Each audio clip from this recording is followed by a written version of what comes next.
പ്രിയപ്പെട്ട എല്ലാ Sunday school പ്രവർത്തകർക്കും വാത്സല്യനിധികളായ കുഞ്ഞുങ്ങൾക്കും ദൈവാനുഗ്രഹം ഉണ്ടാകട്ടെ എന്ന് പ്രാർത്ഥിക്കുന്നു. നമ്മുടെ സൺഡേ സ്കൂൾ പ്രസ്ഥാനം കൊച്ചി ഭദ്രാസനത്തിൻ്റെ ഓൺലൈൻ സൺഡേ സ്കൂൾ പ്രോഗ്രാമിൽ സന്തോഷിക്കുന്നു, അഭിമാനിക്കുന്നു. കാരണം നിങ്ങളെ എല്ലാവരുടെയും സഹകരണത്തോടു കൂടെ വളരെ ഭംഗിയായും കൃത്യമായും നമ്മുടെ ഓൺലൈൻ പ്രോഗ്രാം നടക്കുന്നു. ഈ മാസം 30-ാം തീയതി മിഡ് ടേം എക്സാമിനേഷൻ നടക്കുന്നതുള്ളൊരു വലിയ കാര്യമാണ്. അതിൽ നിങ്ങൾക്ക് എല്ലാവർക്കും ഒരു പങ്ക് വഹിക്കാനുണ്ടല്ലോ, അധ്യാപകർക്കും കുഞ്ഞുങ്ങൾക്കും എല്ലാം. നമ്മുടെ ഈ പ്രയത്നങ്ങൾ നമ്മൾ ചെയ്യുന്നത് ദൈവമഹത്വത്തിന് വേണ്ടിയും നമ്മുടെ എല്ലാ നന്മയ്ക്ക് വേണ്ടിയും സഭയുടെ പുകഴ്ചയ്ക്ക് വേണ്ടിയാണ് എന്ന് മറക്കാതിരിക്കുക. ഈ ആഴ്ചയിൽ ഒരു കാര്യം മാത്രം എനിക്ക് നിങ്ങളോട് പറയാനുണ്ട്. നിങ്ങൾ ഇവല്യൂഷൻ തിയറിയൊക്കെ പഠിക്കുന്നവരാണ് സ്കൂളിൽ. അപ്പോൾ പറയും ഇങ്ങനെ ഓരോന്ന് ഡെവലപ്പ് ചെയ്ത് എയ്പ്പിലെത്തി പിന്നെ മനുഷ്യരെത്തി എന്നൊക്കെ പറയും. അതൊരു തിയറിയാണ്, പല തിയറികളുണ്ട്. ഇവല്യൂഷൻ്റെ തന്നെ പല തിയറികളുണ്ട്. എന്നാൽ നമ്മൾ ക്രിസ്ത്യാനികൾ, ഓർത്തഡോക്സുകാർ ഒരു കാര്യം പ്രത്യേകം ഓർക്കണം. Human being is the unique creation of God. അതുപോലെ ആരുമില്ല, ഒരു എയ്പ്പിനും ഇല്ല. അതിനെ പറയാൻ കാരണം Bible expressly tells us that we are created in the image and likeness of God. ദൈവത്തിൻ്റെ സ്വന്തം സ്വരൂപത്തിലും സാദൃശ്യത്തിലും മനുഷ്യനെ സൃഷ്ടിച്ചു. ഇതുപോലെ ആരെയും സൃഷ്ടിച്ചിട്ടില്ല. ഒരു ജീവിക്കും മനുഷ്യൻ്റെ ഇവല്യൂഷൻ തിയറി പറയുന്നത് തൊട്ട് താഴെങ്കിൽ എയ്പ്പിനൊന്നും ഇങ്ങനെ കിട്ടിയിട്ടില്ല. അതുകൊണ്ട് നമ്മൾ വിശ്വസിക്കുന്നത്, ബൈബിൾ വിശ്വസിക്കുന്നവർ, ഹ്യൂമൻ ബീയിങ്, മനുഷ്യൻ ഒരു യുണീക്കായിട്ടുള്ള ഒരു സൃഷ്ടിയാണ്. അതിന് ദൈവരൂപവും സാദൃശ്യവും നൽകിയിരിക്കുന്നു എന്നുള്ളതാണ് ഇതിൻ്റെ പ്രധാന കാരണം. അക്കാരണത്താൽ നമുക്ക് ദൈവത്തെ പോലെ തന്നെ സ്നേഹിക്കാനും കരുതാനും ക്ഷമിക്കാനും പഠിക്കാനും ഒക്കെ സാധിക്കുന്നു. ഇപ്പം നമ്മളെല്ലാം വിദ്യാർത്ഥികളാണ്, പഠിക്കുന്നവരാണ്. പഠിക്കാനും ചിന്തിക്കാനും നമുക്ക് സാധിക്കുന്നിടത്തോളം വേറെ ഒരു ജീവിക്കും കഴിയുന്നില്ല. ചിന്താശക്തി തന്നിട്ടുണ്ട്, പരസ്പരം കരുതാനുള്ള കഴിവുണ്ട്, സ്നേഹിക്കാനും ക്ഷമിക്കാനും നമുക്ക് സാധിക്കും. ഇതെല്ലാം നടക്കുന്നത് ഈശ്വരൻ്റെ സൃഷ്ടിയുടെ മഹാത്മ്യമാണ്. തൻ്റെ സ്വന്തം ഛായയിൽ നമ്മെ സൃഷ്ടിച്ചു എന്ന് പറയുന്നതിൻ്റെ അർത്ഥം അതാണല്ലോ. അതുകൊണ്ട് പഠിക്കാൻ നമുക്ക് കഴിവുണ്ട്, ഓർമ്മയിൽ സൂക്ഷിക്കാൻ കഴിവുണ്ട്, അത് റിക്കളക്ട് ചെയ്യാനും റീപ്രൊഡ്യൂസ് ചെയ്യാനും നമുക്ക് സാധിക്കും. അതുകൊണ്ട് പ്രധാനമായി പഠിക്കാനുള്ള കഴിവ്, വളർന്നു വരാനുള്ള കഴിവ്, ജീവിക്കാനുള്ള കഴിവ്, പരസ്പരം സ്നേഹിക്കാനുള്ള കഴിവ്, ഇതെല്ലാം സാധിക്കുന്നത് ദൈവരൂപത്തിലും സാദൃശ്യത്തിലും സൃഷ്ടിച്ചിരിക്കുന്നു. അതുപോലെ സങ്കീർത്തനം പറയുന്നു, നീ മനുഷ്യനെ ദൈവത്തെക്കാൾ അല്പം മാത്രം താഴ്ത്തിയിരിക്കുന്നുവെന്ന്. നിങ്ങൾ സൺഡേ സ്കൂളിൽ പഠിക്കുന്നതാണ്. ഉയർന്ന ക്ലാസ്സുകളിൽ അലക്സാൻഡ്രിയയിലെ സെയിൻറ്റ് അത്തനേഷ്യസ് താനാസ്യോസ് പിതാവ് പറഞ്ഞു, God became man that man may become God. ദൈവതുല്യരാകാൻ വേണ്ടി ദൈവം മനുഷ്യനായി വന്നു. യേശു ക്രിസ്തുവിൽ ദൈവം മനുഷ്യനായി വന്നു. അതിൻ്റെ അർത്ഥം നമുക്കിങ്ങനെ വളർന്നു വരാനുള്ള സാധ്യത ദൈവം തന്നിട്ടുണ്ട്. ഒത്തിരി പോസിബിലിറ്റീസ് നമുക്ക് തന്നിട്ടുണ്ട്. അതിൽ പ്രധാന പോസിബിലിറ്റിയാണ് പഠിക്കാനും അറിയാനും അന്വേഷിക്കാനും കണ്ടുപിടിക്കാനും വളരാനുമുള്ള നൈപുണി. ഈ സ്കിൽ എന്നാണ് നൈപുണി എന്ന് പറയുന്നത്. ഈ സ്കില്ലെല്ലാം ദൈവം തന്നതാണ്. അത് നമുക്ക് പഠനത്തിൽ ഉപയോഗിക്കണം, അന്വേഷണത്തിൽ ഉപയോഗിക്കണം, അന്വേഷിച്ച് കണ്ടുപിടിക്കണം. അന്വേഷിക്കണമെന്ന് തന്നെ യേശു ക്രിസ്തു പറഞ്ഞല്ലോ. നിങ്ങൾ അന്വേഷിച്ചാൽ കണ്ടെത്തും, മുട്ടിയാൽ തുറക്കപ്പെടും, ചോദിച്ചാൽ കിട്ടുമെന്നൊക്കെ അദ്ദേഹം പറഞ്ഞു. അത് പല അർത്ഥത്തിൽ നമുക്ക് എടുക്കാം. എങ്കിലും അന്വേഷിക്കുക എന്നത് റീസർച്ച് മൈൻഡ് ദൈവം തന്നതാണ്.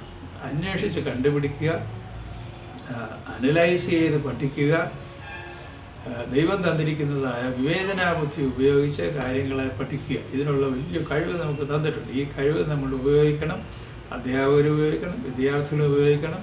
അങ്ങനെ സെക്യുലർ സ്കൂളിൽ പഠിക്കുന്നതോടൊപ്പം തന്നെ നമ്മുടെ മാറാനായ സ്കൂൾ എന്ന് പറയാവുന്ന ചർച്ച് എഡ്യൂക്കേഷൻ്റെ ഭാഗമായ സൺഡേ സ്കൂളിൽ നമ്മൾ പഠിക്കുകയും ചെയ്യുന്നത് ഇതേ ആത്മാവിലായിരിക്കട്ടെ. ദൈവം തന്ന അന്വേഷണ ബുദ്ധിയും പഠിക്കാനുള്ള ശക്തിയും ഓർമ്മയിൽ സൂക്ഷിക്കാനുള്ള ശക്തിയും വിശകലനം ചെയ്ത് പഠിക്കാൻ, അതായത് അനലൈറ്റിക്കലായിട്ട് ചിന്തിക്കാനും പഠിക്കാനുള്ള കഴിവ് പൂർണ്ണമായി നമുക്ക് ഉപയോഗിക്കാം. അത് നമ്മുടെയും മറ്റുള്ളവരുടെയും നന്മയ്ക്കായിട്ട് തീരട്ടെ. സൺഡേ സ്കൂൾ പ്രോഗ്രാമിൽ പങ്കെടുക്കുന്ന എല്ലാ കുഞ്ഞുങ്ങളെയും ദൈവം അനുഗ്രഹിക്കട്ടെ. നിങ്ങളുടെ 30-ാം തീയതി നടക്കുന്ന മിഡ് ടൈം എക്സാമിനേഷൻ വളരെ ഭംഗിയായി നിങ്ങൾ പങ്കെടുക്കണം. അത് ജയവും തോൽവിയല്ല വിഷയം, നമ്മളതിൽ നന്നായി പങ്കെടുക്കുന്നുള്ളതാണ് പ്രധാനപ്പെട്ട കാര്യം. അവർ പാർട്ടിസിപ്പേഷൻ ഈസ് മോസ്റ്റ് ഇമ്പോർട്ടൻറ്റ്. അതിലാരും വീഴ്ച വരുത്തരുത്. എല്ലാ കുഞ്ഞുങ്ങളും, ഈ പ്രോഗ്രാമിൽ പങ്കെടുത്ത എല്ലാ കുഞ്ഞുങ്ങളും മിഡ് ടൈം എക്സാമിനേഷനിൽ പങ്കെടുക്കണം. ദൈവാത്മാവ് നിങ്ങളെ നയിക്കട്ടെ. പഠിക്കാനും വളരാനും വലുതാകാനും ദൈവം നിങ്ങളെ എന്നും അനുഗ്രഹിച്ചുകൊണ്ടിരിക്കട്ടെ. ദൈവാനുഗ്രഹം ചോദിക്കാം. ചോദിക്കുന്ന നല്ല കാര്യങ്ങളെല്ലാം ദൈവം തരും. ഒരുവന് ജ്ഞാനം കുറഞ്ഞാൽ അവൻ ദൈവത്തോട് ചോദിക്കട്ടെ എന്നാണ് യാക്കോബ് ശ്ലീഹായുടെ ലേഖനത്തിൻ്റെ തുടക്കത്തിൽ പറയുന്നത്. ഒരാളുടെ ജ്ഞാനം കുറവെന്ന് തോന്നിയാൽ അവൻ എല്ലാം നൽകുന്ന ദൈവത്തോട് ചോദിക്കട്ടെ. നമുക്ക് ദൈവത്തോട് ചോദിക്കാം. ദൈവം നമ്മളെ അനുഗ്രഹിക്കും. നിങ്ങളെ എല്ലാവരെയും ദൈവം അനുഗ്രഹിച്ച് വാഴ്ത്തി വഴി നടത്തട്ടെ എന്ന് പ്രാർത്ഥിക്കുന്നു. നമ്മുടെ രാജ്യത്തിൻ്റെ സ്വാതന്ത്ര്യദിനം കഴിഞ്ഞു. ദൈവം ഒരു രാഷ്ട്രീയ സ്വാതന്ത്ര്യമാണ് നമുക്ക് കിട്ടിയിരിക്കുന്നത്. എല്ലാ വിധത്തിലുള്ള സ്വാതന്ത്ര്യം നമുക്ക് തരുന്ന ദൈവമാണ്. രാഷ്ട്രീയവും മതപരവും ആനുകാലികവും മനഃശാസ്ത്രപരവും തൊഴിൽപരവും എല്ലാ സ്വാതന്ത്ര്യവും തരുന്നത് ദൈവമാണ്. മനുഷ്യൻ എല്ലാ സ്വാതന്ത്ര്യം കൊടുക്കാനും ഒക്കെയാണ്. അതുകൊണ്ട് ദൈവം നമ്മളെ എല്ലാം സ്വതന്ത്രരാക്കട്ടെ. സത്യമാണ് നമ്മളെ സ്വതന്ത്രരാക്കുന്നത്. കാരണം യേശുക്രിസ്തു പറഞ്ഞതും പൗലോസ്ലീഹ എഴുതിയതാണ്, സത്യം നിങ്ങളെ സ്വതന്ത്രരാക്കുമെന്ന്. സത്യത്തെ പിടിച്ചുകൊണ്ട് നമുക്ക് ജീവിക്കാം. ദൈവം നിങ്ങളെ എല്ലാവരെയും വാഴ്ത്തി അനുഗ്രഹിക്കട്ടെ. Grant me, Lord, in thy mercy, spotless heart all untamed, but my life has gone awry because of my countless sins. Listen to my please, renew thy right spirit within me. He who makes all things holy, by thy grace sanctify me. Renew thy Holy Spirit in me, Lord, thou merciful. Let him show me, Lord, thy will, and abide in a clean heart. എന്നോടയോനെ നീ എന്നെ കൺമണി പോൽ കാത്തിടണമേ. നിൻ ചിറകാലെ മറച്ചു പരീക്ഷയിൽ നിന്നെന്നെ കാക്കണമേ.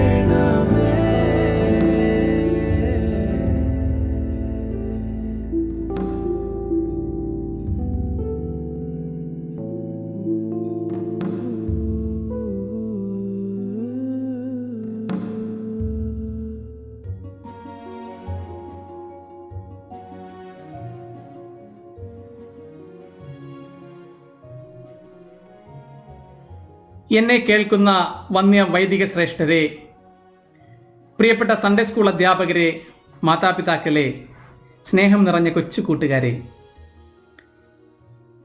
എൻ്റെ പേര് Tiju Thomas. Covid കാരണം നമ്മൾ പള്ളിയിലൊക്കെ പോയിട്ട് ഒത്തിരി കാലമായി അല്ലേ? ഈ മഹാമാരിയുടെ സമയത്തും ദൈവത്തെ അറിയുവാനും അവൻ്റെ അനന്ത സ്നേഹത്തെക്കുറിച്ച് മനസ്സിലാക്കുവാനും നമ്മുടെ സൺഡേ സ്കൂളുകളിലെ കൊച്ചു കൂട്ടുകാർക്ക് സാധിക്കണമെന്ന ആഗ്രഹത്തിൻ്റെ ഫലമായിട്ടാണ് ഈ ഓൺലൈൻ ക്ലാസ്സുകൾ അല്ലേ? നമ്മുടെ പ്രിയങ്കരനായ ഐറിനിയസ് തിരുമേനിയുടെ ബുദ്ധിയിൽ ദൈവം ഇത് തോന്നിപ്പിച്ചതിൽ എനിക്ക് അതിയായ സന്തോഷമുണ്ട്. എനിക്ക് നിങ്ങളോട് പറയുവാനുള്ള ഒരു കാര്യം വളരെ സിമ്പിളാണ്, എന്നാൽ ഏറ്റവും അടിസ്ഥാനപരവുമാണ്. ബൈബിളിലെ ദാവീദിന്റെയും ഗോലിയാത്തിന്റെയും കഥ നിങ്ങളിൽ ആരാ കേട്ടിട്ടില്ലാത്തത്?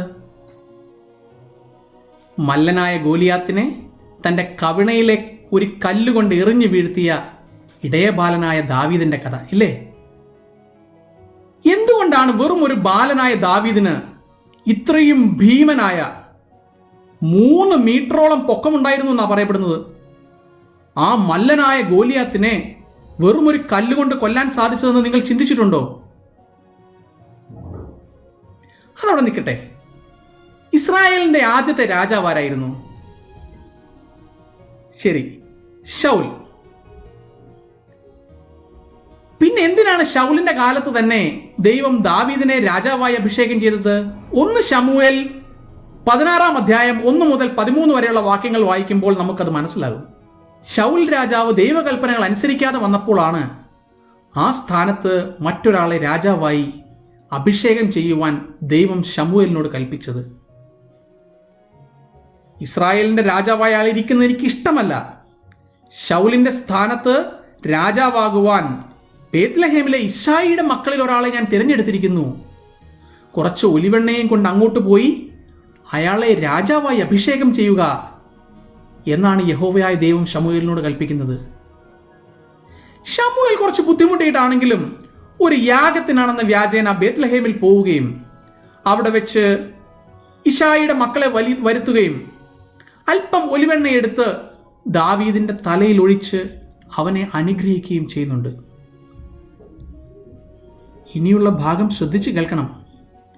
ഉടനെ തന്നെ ദൈവത്തിൻ്റെ ആത്മാവ് അവൻ്റെ നിയന്ത്രണം ഏറ്റെടുക്കുകയും അവനോടുകൂടെ വസിക്കുകയും ചെയ്തു എന്ന് തിരുവചനം പറയുന്നു. ഞാൻ ഒന്നുകൂടെ പറയാം. ദൈവത്തിൻ്റെ ആത്മാവ് അവൻ്റെ നിയന്ത്രണം ഏറ്റെടുക്കുകയും അവനോടുകൂടെ വസിക്കുകയും ചെയ്തു എന്ന്. പിന്നീടുള്ള ഭാഗങ്ങൾ നമ്മൾ വായിച്ചാൽ നമുക്ക് മനസ്സിലാകും. അതിനുശേഷമാണ് ബാലനായ ദാവീദ് ഗോലിയാത്തിനെ കൊല്ലുന്നതും അനേകം യുദ്ധങ്ങൾ ഇസ്രായേലിന് വേണ്ടി ജയിക്കുന്നതും നേതാവും രാജാവും ഒക്കെയായി വളരുന്നതുമെന്ന്. ഇല്ലേ? നിങ്ങൾ കണ്ടിട്ടില്ലേ? ദൈവം കൂടെ ഉള്ളപ്പോൾ ആരെ ഭയപ്പെടണം? നമ്മുടെ ഓരോരുത്തരുടെയും ജീവിതത്തിലും ഇത് തികച്ചും സത്യമാണ്. നാം ദൈവത്തിൻ്റെ മക്കളാകുമ്പോൾ ദൈവത്തിൻ്റെ അനന്തകൃപ നമ്മളിൽ വസിക്കുകയും നമ്മുടെ നിയന്ത്രണം ഏറ്റെടുത്ത് നമ്മെ നന്മയുടെ പാതകളിൽ നടത്തുകയും ചെയ്യും. നല്ല ഒരു കുശവന്റെ കയ്യിൽ മാത്രമല്ലേ കളിമണ്ണ് രൂപാന്തരം പ്രാപിച്ച് മനുഷ്യർക്കുതകുന്ന നല്ല കളിമൺ പാത്രങ്ങളായി തീരുകയുള്ളൂ, അല്ലേ? മല പോലെ പ്രശ്നങ്ങളും പ്രയാസങ്ങളും ബുദ്ധിമുട്ടുകളും വന്നാലും നമുക്ക് സങ്കടവും വിഷമവും നിരാശയും ഒക്കെ തോന്നുമ്പോഴും എന്തിന് ഇല്ല, ഇതിൽ നിന്ന് രക്ഷയില്ല എന്ന തോന്നലുകളൊക്കെ ഉണ്ടാകുമ്പോൾ പോലും ഓർക്കുക, ദൈവം എൻ്റെ കൂടെയുണ്ട്, ദൈവം എന്നിലുണ്ട്, ഞാൻ ദൈവത്തിൻ്റെ ആലയമാണ്, അവൻ എന്നെ കൈവിടുകയില്ല എന്ന്. ദൈവത്തിൻ്റെ കൃപയാണ് നമ്മുടെ എല്ലാത്തിൻ്റെയും ആധാരം, അല്ലേ? നാം എത്ര വലിയവരാണെന്ന് അഹങ്കരിച്ചാലും, എത്ര ബുദ്ധിമാനാണെന്ന് അഹങ്കരിച്ചാലും, എത്ര ബിസിനസ് ഉണ്ട്, പണമുണ്ട്, വീടുണ്ട്, സമ്പത്തുണ്ട് എന്നെല്ലാം അഹങ്കരിച്ചാലും ദൈവം കൂടെ ഇല്ല എങ്കിൽ അതെല്ലാം വ്യർത്ഥം, അല്ലേ? നമുക്കുള്ളതെല്ലാം ദൈവത്തിൻ്റെ ദാനമാണ് എന്ന് നാം മനസ്സിലാക്കണം. നിങ്ങൾ 0 കണ്ടിട്ടില്ലേ? 0. അതിനെന്ത് വിലയുണ്ട്? ഒന്നുമില്ല. ഒരു 0 കൂടി ഇട്ടാലോ? എന്നാലും വിലയൊന്നുമില്ല. അങ്ങനെ 0 കൂട്ടിക്കൊണ്ടേയിരിക്കുക. 3 ഇട്ടു, 4 ഇട്ടു, 5 ഇട്ടു. 5 0 ഇട്ടാലും വിലയൊന്നുമില്ലല്ലോ, ഒന്നുമില്ല. അങ്ങനെ എത്ര 0 ഇട്ടാലും അതിന് വിലയില്ല. എന്നാൽ ആ 5 0 മുമ്പ് ഒരു 1 എഴുതിയാലോ? അതിൻ്റെ വില 0 നിന്ന് 1,00,000 ഉയരുന്നു, അല്ലേ? 1,00,000. എത്രയും 0 കൂടുന്നോ അത്രയും വലിയ സംഖ്യയായി മാറുന്നു. ആ 1 0 മുന്നിൽ നിൽക്കുമ്പോഴാണോ പിന്നിൽ നിൽക്കുമ്പോഴാണോ അതിന് വലിയ വില? മുന്നിൽ നിൽക്കുമ്പോൾ, അല്ലേ? ആ 1 നമ്മുടെ ദൈവം. ദൈവം കൂടെ ഉണ്ടെങ്കിലേ നമ്മുടെ പൂജ്യങ്ങൾക്കെല്ലാം വിലയുണ്ടാവുകയുള്ളൂ. അതായത് നമ്മുടെ പൂജ്യങ്ങൾക്ക് വിലയുണ്ടാകണമെങ്കിൽ ദൈവം നമ്മെ മുന്നിൽ നിന്ന് നയിക്കണം.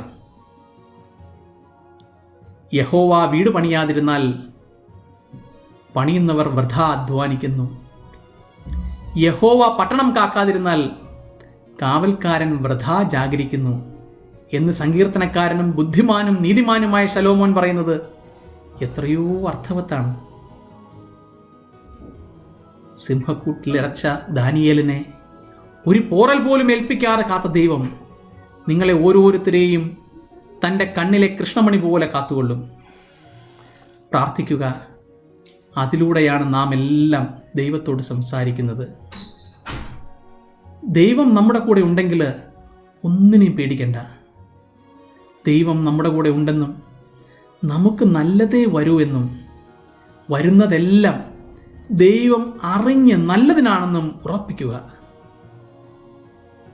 കൊച്ചു കൂട്ടുകാരെ, അവൻ നമ്മെ ഓരോ നിമിഷവും കാണുന്നുണ്ട്. നമ്മുടെ തലയിലെ ഒരു തലമുടി പൊഴിഞ്ഞു വീഴുന്നത് പോലും അവൻ അറിയുന്നുണ്ട് എന്ന് ഓർത്തുകൊള്ളുക. അങ്ങനെ വിശ്വസിക്കുമ്പോൾ നമ്മൾ അറിയാതെ ഒരു വലിയ ആത്മവിശ്വാസം നമ്മളിൽ നിറയും. ആ നിറവിൽ ചെയ്യേണ്ടുന്ന കാര്യങ്ങൾ ചെയ്തു പോയാൽ നന്മ മാത്രമായിരിക്കും ഫലം എന്നുള്ളതിൽ സംശയമൊന്നുമില്ല. അങ്ങനെ എല്ലാവർക്കും നന്മ ചെയ്ത് ദൈവത്തിൻ്റെ സ്നേഹം മറ്റുള്ളവർക്കും കൂടി കാണിച്ചു കൊടുക്കുവാൻ കൊച്ചു കൂട്ടുകാരെ, നിങ്ങളെല്ലാവരെയും ദൈവം സമൃദ്ധിയായി അനുഗ്രഹിക്കട്ടെ. നന്ദി, നമസ്കാരം.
Good morning every one.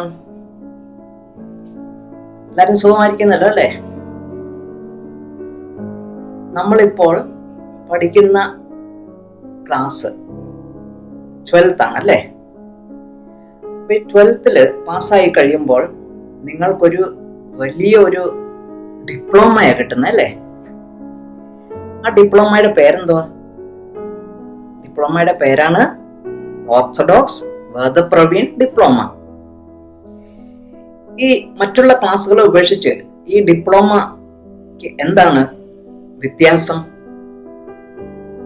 ആ ഒരു വലിയൊരു വ്യത്യാസം ഉണ്ടല്ലേ? നിങ്ങള് ഒരു എലിജിബിലിറ്റി കിട്ടുകയാണ്. എന്താണ്? ഒരു ടീച്ചർ ആകാനുള്ള എലിജിബിലിറ്റി അല്ലേ? നിങ്ങൾ ഈ 12 പാസ്സാകാൻ, നിങ്ങളിൽ പലരും 12 ജസ്റ്റ് പാസ്സാകാൻ നോക്കിയിരിക്കുകയാണ് സൺഡേ സ്കൂളിൽ പോയി പഠിപ്പിക്കാനായിട്ട് അല്ലേ? അപ്പം അങ്ങനെ നിങ്ങളെല്ലാവരും ഇനി ഫ്യൂച്ചർ ടീച്ചേഴ്സായി മാറുകയാണ്. അപ്പോൾ നിങ്ങളൊക്കെ ടീച്ചേഴ്സായി മാറുമ്പോൾ ടീച്ചേഴ്സിന് വേണ്ടിയുള്ള കുറെ കാര്യങ്ങളൊക്കെ പഠിച്ചിരിക്കണം അല്ലേ? അങ്ങനെ പഠിക്കുന്ന ഒരു യൂണിറ്റ് ആണ് നിങ്ങൾ ഇപ്പോൾ പഠിച്ചുകൊണ്ടിരിക്കുന്നത്. അത് ഏത് യൂണിറ്റ് ആണ്? യൂണിറ്റ് 4. യൂണിറ്റ് 4 4 ചാപ്റ്റേഴ്സും ഈ പഠനത്തെയും അധ്യാപനത്തെയും പറ്റി പറയുന്ന ചാപ്റ്റേഴ്സ് ആണ്. ഇതിൽ 3 നിങ്ങൾ പഠിച്ചു കഴിഞ്ഞു. 4-ാമത്തേതാണ് നമ്മൾ ഇന്ന് ഡിസ്കസ് ചെയ്യാൻ പോകുന്നത്.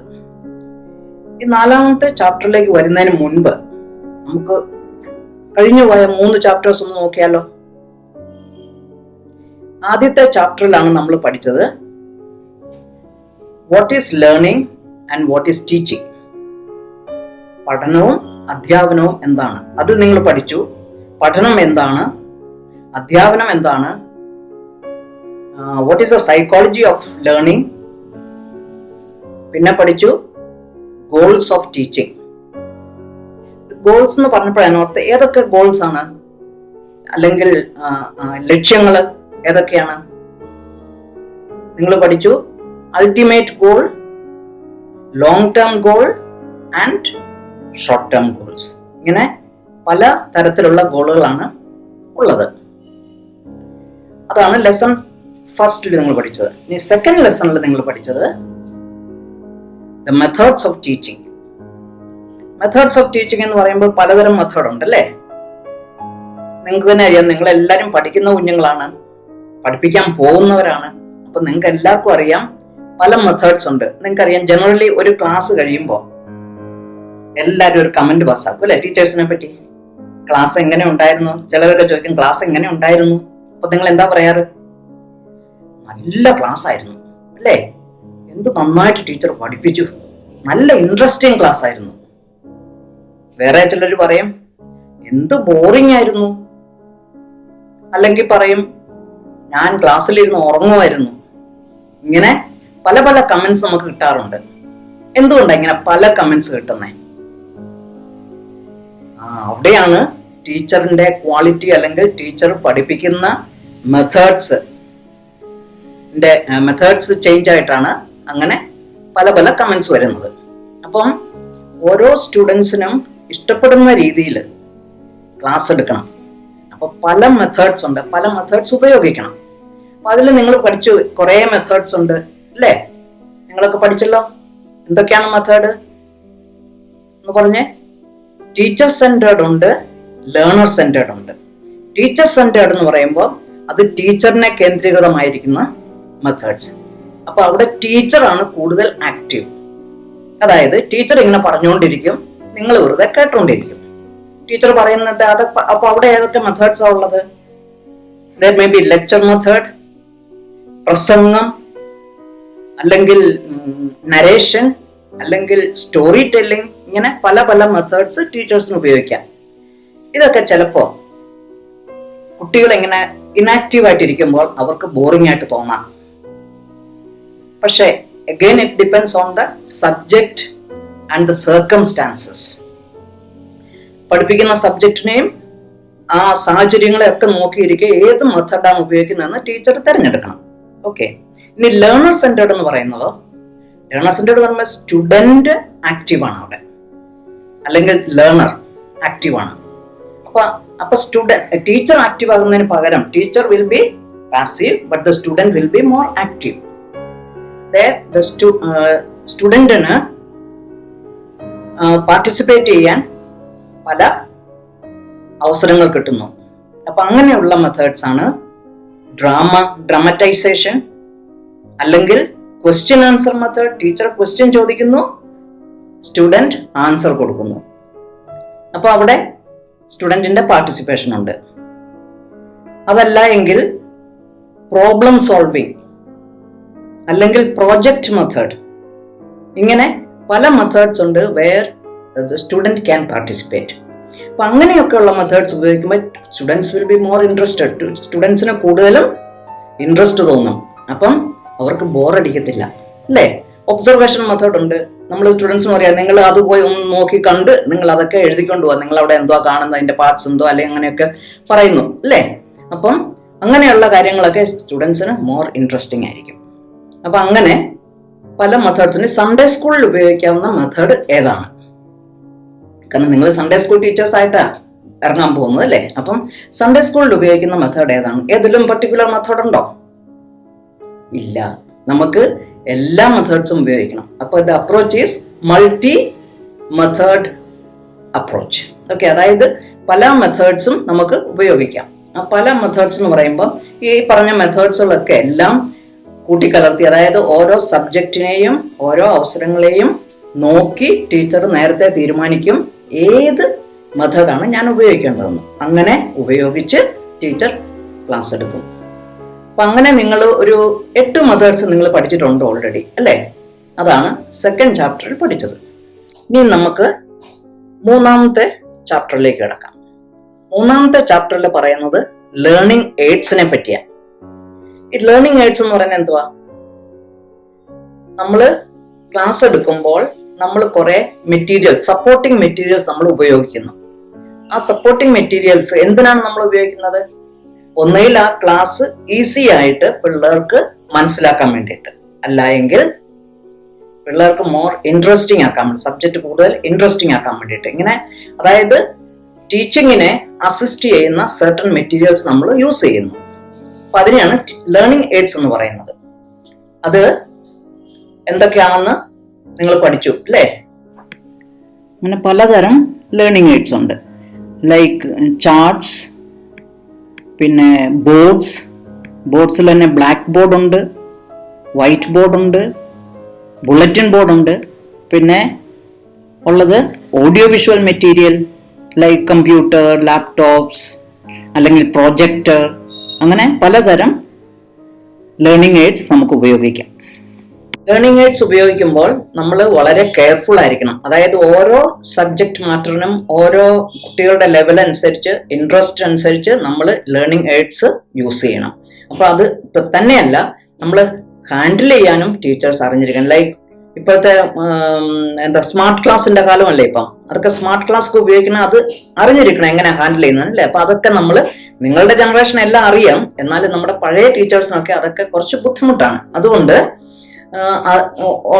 ആവറേജ് ആയിട്ട് കുറച്ചൊക്കെ എല്ലാം ഹാൻഡിൽ ചെയ്യാനായിട്ട് നമ്മൾ അറിഞ്ഞിരിക്കുന്നത് നല്ലതാണ്. പിന്നെ സൺഡേ സ്കൂളിൽ ഉപയോഗിക്കാവുന്ന കുറച്ച് ലേണിംഗ് എയ്ഡ്സിനെ പറ്റി നമുക്ക് നോക്കാം. ഒന്ന് ബോർഡ് അല്ലേ? ഏതൊക്കെ ബോർഡ്സാണ് നമുക്ക് ഉപയോഗിക്കാൻ പറ്റിയത്? ബ്ലാക്ക് ബോർഡ് ഉണ്ട്, വൈറ്റ് ബോർഡ് ഉണ്ട്, ബുള്ളറ്റിൻ ബോർഡ് ഉണ്ട്. അങ്ങനെ പല പല ബോർഡ്സ് നമുക്ക് ഉപയോഗിക്കാം. പിന്നെ chart papers, note chart papers, charts. ഈ ചാർട്ടില് പലതരം ചാർട്ടുണ്ട്. പിക്ചർ ചാർട്ട് അല്ലെങ്കിൽ ഫ്ലോ ചാർട്ട്, അങ്ങനെ പല ചാർട്ടുകൾ നമുക്ക് ഉപയോഗിക്കാം. പിന്നെ ഉപയോഗിക്കാൻ പറ്റുന്ന മാപ്സ് ആൻഡ് ഗ്ലോബ്. നമ്മൾ പല സ്ഥലങ്ങളും നമ്മുടെ ബൈബിളിൽ പറയുന്നുണ്ട് അല്ലേ? ആ സ്ഥലങ്ങളൊക്കെ പറയുമ്പോൾ നമുക്ക് ആ മാപ്പ് ഒന്ന് എടുത്ത് കാണിച്ചു കൊടുത്താൽ പിള്ളേർക്ക് മോർ ഇൻട്രസ്റ്റിംഗ് ആയിരിക്കും അല്ലേ? ആ പിള്ളേർ വിചാരിക്കാം, കണ്ടോ, അപ്പൊ അവരുടെ ഓർമ്മയിൽ അത് നിൽക്കും. കണ്ടോ, ആ മാപ്പ് കാണിച്ചത് എവിടെയായിരുന്നു കാണിച്ചത് ആ സ്ഥലം, അപ്പൊ അതൊക്കെ നമ്മളുടെ ഓർമ്മയിലിരിക്കും. അപ്പൊ അങ്ങനെ മാപ്പ് ഉപയോഗിക്കാം, ഗ്ലോബ് ഉപയോഗിക്കാം. പിന്നെ ഉപയോഗിക്കാവുന്നതാണ് മോഡൽസ്. ഇപ്പൊ എന്തെങ്കിലും കാര്യങ്ങളൊക്കെ പറഞ്ഞെടുക്കേണ്ട, അതിന്റെ ഒരു മോഡൽ ഉണ്ടെങ്കിൽ ആ മോഡൽ നമ്മൾ കാണിച്ചു കൊടുക്കുകയാണെങ്കിൽ അത് പിള്ളേരുടെ ഓർമ്മയിലിരിക്കും. വെറുതെ നമ്മൾ പറയുന്നതിനേക്കാളും കൂടുതൽ ഇമ്പാക്റ്റ് ഉണ്ടായിരിക്കും ഇതൊക്കെ കാണിച്ചു കൊടുക്കുമ്പോൾ. പിന്നെ ഉള്ളതാണ് പിക്ചേഴ്സ് ആൻഡ് ഐക്കൺസ്. പിക്ചേഴ്സ് എന്ന് പറയുന്നത് നമ്മൾ മൾട്ടി കളർ പിക്ചേഴ്സ്. നമ്മളിപ്പം ആരെങ്കിലും ഒരു സെയിന്റിനെ പറ്റി പഠിപ്പിക്കാന്ന് വിചാരിച്ചോ, ആ സെയിന്റിന്റെ ഐക്കൺ ഉണ്ടെങ്കിൽ ആ ഐക്കൺ ഒന്ന് കാണിച്ചു, നല്ല കളേർഡ് ഐക്കൺ കാണിച്ചു കൊടുക്കുക, അല്ലെങ്കിൽ പിക്ചേഴ്സ് കാണിച്ചു കൊടുക്കുക. അങ്ങനെ ഇൻട്രസ്റ്റിംഗ് ആയിട്ടുള്ള കാര്യങ്ങൾ പിക്ചേഴ്സ് ഒക്കെ കാണിച്ചു കൊടുക്കുമ്പോൾ അതും പിള്ളേർക്ക് മോർ ഇൻട്രസ്റ്റിംഗ് ആയിരിക്കും. പിന്നെ റെഫറൻസ് ബുക്സ്. ഇപ്പൊ ഹയർ ക്ലാസ്സസിലൊക്കെയാണ് അവരോട് പറയാം, നിങ്ങൾ പോയി ഇന്ന ബുക്ക് നോക്കി റെഫർ ചെയ്യുക, ഇന്ന മാഗസിൻ വായിക്കുക അല്ലെ? നമ്മുടെ മലങ്കര സഭയൊക്കെ എന്ത് നല്ലതാണ്, അവിടെ ഒത്തിരി ഇൻഫർമേഷൻ ഒക്കെ നിങ്ങൾക്ക് കിട്ടാനുണ്ട്. അപ്പൊ അതൊക്കെ നമ്മൾ വായിക്കണം അല്ലെ? നിങ്ങളൊക്കെ വായിക്കാറുണ്ടെന്ന് എനിക്ക് തോന്നുന്നേ. വായിക്കാറില്ല എങ്കിൽ നിങ്ങളത് വായിക്കണം. മലങ്കര സഭയിൽ നമ്മുടെ സൺഡേ സ്കൂളിന് പ്രത്യേകിച്ച് വളരെ ഇമ്പോർട്ടൻ്റ് ആയ മെറ്റീരിയൽ ഒക്കെ അതിൽ വരുന്നുണ്ട്. അപ്പൊ അതൊക്കെ നിങ്ങൾ വായിച്ചിരിക്കണം. പിന്നെ LCD ഞാൻ പറഞ്ഞു ഓൾറെഡി, ഓഡിയോ വിഷ്വൽ മെറ്റീരിയൽസ് അല്ലേ, അതെല്ലാം നമ്മൾ ഉപയോഗിക്കണം. പക്ഷെ അതൊക്കെ ഹാൻഡിൽ ചെയ്യാൻ ടീച്ചേഴ്സൊക്കെ അറിഞ്ഞിരിക്കണം. അതാണ് ലേണിംഗ് എയ്ഡ്സ്. ഇനിയും നമുക്ക് പഠിക്കാനുള്ളത് നമ്മുടെ ഇന്നത്തെ ലെസണിലേക്ക് നമ്മൾ കടക്കുകയാണതാണ് 4ാമത്തെ ചാപ്റ്റർ, ഒരു അധ്യാപകന്റെ കഴിവുകളും മുന്നൊരുക്കവും, ടാലൻസ് ആൻഡ് പ്രിപ്പറേഷൻ. ആരാണ് ഒരു നല്ല ടീച്ചർ? നല്ല ടീച്ചർ എന്ന് പറയുന്നത് ഒരു പെർമനന്റ് ചേഞ്ച് ഒരു സ്റ്റുഡൻറ്റിൽ ഉണ്ടാക്കി കൊടുക്കുന്ന ആള് ബൈ ഇമ്പാർട്ടിങ് നോളജ്. മഹാത്മാഗാന്ധി പറയുന്നുണ്ട്, education is an all-round draining out of the best of a child in body, mind and spirit. അതായത് all round development of a person physically, mentally and spiritually. H.G. Wells പറയുന്നുണ്ട്, the teacher is a maker of history. Teacher, അധ്യാപകൻ ചരിത്രം നിർമ്മിക്കുന്ന ആളാണ്. അപ്പൊ എന്തുമാത്രം importance ആ ഒരു ടീച്ചറിനുള്ളതെന്ന് ആലോചിച്ച് നോക്കിക്കേ. അപ്പൊ ഈ ടീച്ചർ എന്താണ് സാധാരണ ചെയ്യുന്നത്? ടീച്ചർ ഒരു ഗാർഡനറിനെ പോലെ. ഗാർഡനർ എന്താ ചെയ്യുന്നത്? എന്നും രാവിലെ പോയി ചെടികളൊക്കെ എങ്ങനെ ഉണ്ട്, ഇല പൊഴിഞ്ഞിട്ടുണ്ടോ, പൂവുണ്ടാകുന്നുണ്ടോ, മുട്ടുണ്ടാകുന്നുണ്ടോ, അല്ലെങ്കിൽ വാടിപ്പോകുന്നുണ്ടോ, അല്ലെങ്കിൽ പുഴു പിടിക്കുന്നുണ്ടോ, ഇങ്ങനെ പലതും രാവിലെ ചെന്ന് നോക്കും. രാവിലെ തന്നെയല്ല, വൈകുന്നേരവും നോക്കും, ചിലർ ഉച്ച സമയത്ത് നോക്കിക്കൊണ്ടിരിക്കും അല്ലെ, അത്രയ്ക്കും ഇൻട്രസ്റ്റ് ഉള്ളവർ. അതുപോലാണ് ഒരു ടീച്ചർ ചെയ്യേണ്ടത്. സ്റ്റുഡൻസിനെ ഒരു ചെടി എന്ന പോലെ പെരുമാറണം. സ്റ്റുഡൻസിനോട് അവരെ മോൾഡ് ചെയ്തെടുക്കുകയാണ് ടീച്ചേഴ്സ് എന്ന് പറയുന്നവര്. ശരിക്കും ഒരു all round development of a child. ആ ഡെവലപ്മെന്റ് നമ്മുടെ ടീച്ചേഴ്സിന്റെ ബിഹേവിയർ അനുസരിച്ചിരിക്കും അല്ലേ, how they handle the children. അപ്പൊ നമ്മളൊക്കെ നന്നായിട്ട് ഈ സ്റ്റുഡൻസിനോട് പെരുമാറണം. We can be, the teachers can be a guide to the children, can be a helper to the children, can be a brother, can be a sister, can be a father, can be anybody, a friend, etc., etc. So a teacher has to take all these roles. അടുത്തതായിട്ട് നമുക്ക് നോക്കാം, പഠനക്രിയയിൽ ഒരു ടീച്ചറിന്റെ സ്ഥാനം എന്താണ്? പഠനക്രിയ എന്ന് പറയുന്നത് അതിനൊരു 3 ഫാക്ടേഴ്സാണ് ഉള്ളത്. 1 അധ്യാപകൻ അല്ലെങ്കിൽ ടീച്ചർ, 2 സ്റ്റുഡന്റ് അല്ലെങ്കിൽ ലേണർ, 3 സ്റ്റഡി മെറ്റീരിയൽ അല്ലെങ്കിൽ സബ്ജക്റ്റ്. അപ്പൊ ഇങ്ങനെ 3 കാര്യങ്ങളാണ്. 3 കാര്യങ്ങളും ഇന്റർഡിപെൻഡന്റ്. നമുക്കൊരു എക്സാമ്പിൾ എടുത്ത് നോക്കാം. Teacher taught John Latin. Teacher taught John Latin. ടീച്ചർ ജോണിനെ ലാറ്റിൻ പഠിപ്പിച്ചു. അപ്പം ആ ടീച്ചറിന് എന്തുവാ അറിയേണ്ടത്? ലാറ്റിൻ അറിഞ്ഞാൽ മതി അല്ലേ? ലാറ്റിൻ എന്ന് പറയുന്ന ഒരു സബ്ജക്റ്റ് ആണ്, ഒരു ലാംഗ്വേജ് ആണ്. ആ ലാംഗ്വേജ് അറിഞ്ഞാൽ ടീച്ചറിന് ലാറ്റിൻ കുട്ടിയെ പഠിപ്പിക്കാം. കുട്ടി പഠിക്കുവോ? എന്തു പറയുന്നു? പഠിക്കും അല്ലേ? എങ്ങനെ പഠിക്കും? Depends on the student. അതാണ്. അപ്പം നമ്മൾ ടീച്ചറിന് ലാറ്റിൻ മാത്രം അറിഞ്ഞാൽ പോരാ, ടീച്ചറിന് പല പല കാര്യങ്ങളും അറിയണം. അതായത് സ്റ്റുഡന്റ് എങ്ങനെയുള്ള ആളാണെന്ന് അറിയണം. അതനുസരിച്ച് വേണം പഠിപ്പിക്കാൻ അല്ലേ? മെത്തേഡ്സ് അതനുസരിച്ച് ചേഞ്ച് ചെയ്യണം. ടീച്ചർ സ്റ്റുഡന്റിന്റെ എൻവയൺമെന്റ് എങ്ങനെയുള്ളതെന്ന് അറിയണം, ഫാമിലി എൻവയൺമെന്റ് അറിയണം. എല്ലാ സ്റ്റുഡൻസിന്റെ നല്ല ഡീറ്റെയിൽസ് ഈ ടീച്ചർ അറിഞ്ഞിരിക്കണം. അപ്പൊ അതനുസരിച്ച് ടീച്ചറിന് ടീച്ചറിന്റെ മെത്തേഡ്സ് ഓഫ് ടീച്ചിങ് ചേഞ്ച് ചെയ്യാൻ പറ്റും അല്ലേ? അപ്പൊ അങ്ങനെ ആ ടീച്ചർ എന്ന് പറയുന്ന ആള് സ്റ്റുഡൻസിനെ നന്നായിട്ട് അറിഞ്ഞിരിക്കണം. പിന്നെ വേണ്ട സകല സപ്പോർട്ടും കൊടുക്കണം. Now teacher is like a director of a film or a drama. ഡ്രാമയിൽ നമ്മൾ ഒക്കെ ഡ്രാമ കണ്ടിട്ടുണ്ടല്ലേ? നിങ്ങളൊക്കെ ഡ്രാമ സ്കൂളിലും ഒക്കെ അഭിനയിച്ചിട്ടുള്ളവരൊക്കെ ആയിരിക്കാം. അപ്പം അവിടെ നമ്മൾ കാണുന്നുണ്ട്, നമ്മൾ ഡയറക്ടറിനെ കാണാറുണ്ടോ? ഡയറക്ടർ ആരാണെന്ന് പോലും നമ്മൾ ചിലപ്പോൾ അറിയത്തില്ല അല്ലേ? അപ്പൊ ഡയറക്ടറിനെ നമ്മൾ സാധാരണ കാണാറില്ല. പക്ഷേ ഡയറക്ടറാണ് എല്ലാം ചെയ്തു കൊടുക്കുന്ന ആളല്ലേ? സകല ഹെൽപ്പും സകല കാര്യങ്ങളും കൈകാര്യം ചെയ്യുന്നത് ഡയറക്ടറാണ്. അപ്പൊ ഈ ഡയറക്ടർ എവിടെ ഉള്ളത്? ഡയറക്ടർ ബാക്ക്ഗ്രൗണ്ടില്ല, നമുക്കൊന്നും കാണാൻ പാടില്ല. അപ്പം ഡയറക്ടറിനെ ആരും അറിയുന്നുമില്ല. സെയിം തിങ് ആണ് ഒരു ടീച്ചർ ചെയ്യുന്നത്. ടീച്ചർ സ്റ്റുഡന്റിനെ നന്നായിട്ട് പഠിപ്പിക്കുന്നു. പഠിപ്പിക്കാനുള്ള സകല ഹെൽപ്പും ടീച്ചർ പറഞ്ഞു കൊടുക്കുന്നു, സകല കാര്യങ്ങളും ചെയ്തു കൊടുക്കുന്നു. So that the student will B the best അല്ലേ? പക്ഷെ ടീച്ചറിനെ കാണാനുണ്ട്, ടീച്ചർ ബാക്ക്ഗ്രൗണ്ടില്ല അല്ലേ? അതാണ് അവിടെ teacher is A facilitator. Okay, like the director of a drama. Then teacher is also a preserver. നമ്മളുടെ കൾച്ചർ, നമ്മുടെ സംസ്കാരത്തിന്റെ സംരക്ഷകനാണ്. ഹീസ് എ കസ്റ്റോഡിയൻ ഓൾസോ, സൂക്ഷിപ്പുകാരൻ അല്ലേ? അതെ. പിന്നെ he's a mediator between the student and the subject. സ്റ്റുഡന്റിന്റെ സബ്ജക്റ്റിന്റെ ഇടയ്ക്ക് നിൽക്കുന്ന ആളാണ് അല്ലേ? അപ്പൊ ഈ സബ്ജക്റ്റ് സ്റ്റുഡന്റിനെ പഠിപ്പിച്ചു കൊടുക്കുന്ന ആള്, എങ്ങനെ പഠിപ്പിക്കണം അതൊക്കെ ഹാൻഡിൽ ചെയ്യുന്ന teacher. Okay. Teacher is also A mentor. അതായത് സ്റ്റുഡന്റിനെ, ഒരു ചൈൽഡിനെ മോൾഡ് ചെയ്തെടുക്കുന്ന ആള്. Student is like the clay in the hands of A Potter അല്ലെ? നിങ്ങൾക്ക് എല്ലാവർക്കും അറിയാതെ, പോട്ടറിന്റെ കയ്യിൽ ഒരു ക്ലേ കിട്ടിയാല് പോട്ടർ അത് ഷേപ്പ് ചെയ്ത് ഒരു നല്ല ഷേപ്പിലുള്ള ഒരു പോട്ടാക്കി മാറ്റുന്നു എന്ന് പറഞ്ഞതുപോലെയാണ് ടീച്ചറിന്റെ കയ്യിലും ഒരു സ്റ്റുഡന്റിനെ, ഒരു ചൈൽഡിനെ കിട്ടുന്നു. ആ ചൈൽഡിനെ നമ്മൾ ഡെവലപ്പ് ചെയ്ത് മോൾഡ് ചെയ്ത് ഒരു നല്ല ഒരു ഇന്ത്യൻ സിറ്റിസൺ ആയിട്ട് നമ്മൾ മാറ്റുകയാണ് അല്ലേ? റെസ്പോൺസിബിൾ പേഴ്സൺ ആയിട്ട്, ഒരു ഡെവലപ്ഡ് പേഴ്സൺ ആയിട്ട് മോൾഡ് ചെയ്തെടുക്കുന്നു. അപ്പൊ ഇത്രയും വലിയ സ്ഥാനങ്ങളൊക്കെയാണ് നമ്മുടെ ടീച്ചറിനുള്ളത് അല്ലേ? അങ്ങനെയാണെങ്കിൽ ഈ ടീച്ചറിന് കുറെ ക്വാളിറ്റീസ് ഉണ്ടായിരിക്കണം അല്ലേ? അപ്പൊ നമുക്കിനി അടുത്തതായിട്ട് ക്വാളിറ്റീസിനെ പറ്റി പഠിക്കാം, അല്ലെങ്കിൽ കഴിവുകളും യോഗ്യതകളും അല്ലേ? അപ്പൊ ഈ ക്വാളിറ്റീസ് 3 തരത്തിലുള്ള, ഒന്ന് teacher qualities, 2 leadership qualities, 3 personal qualities.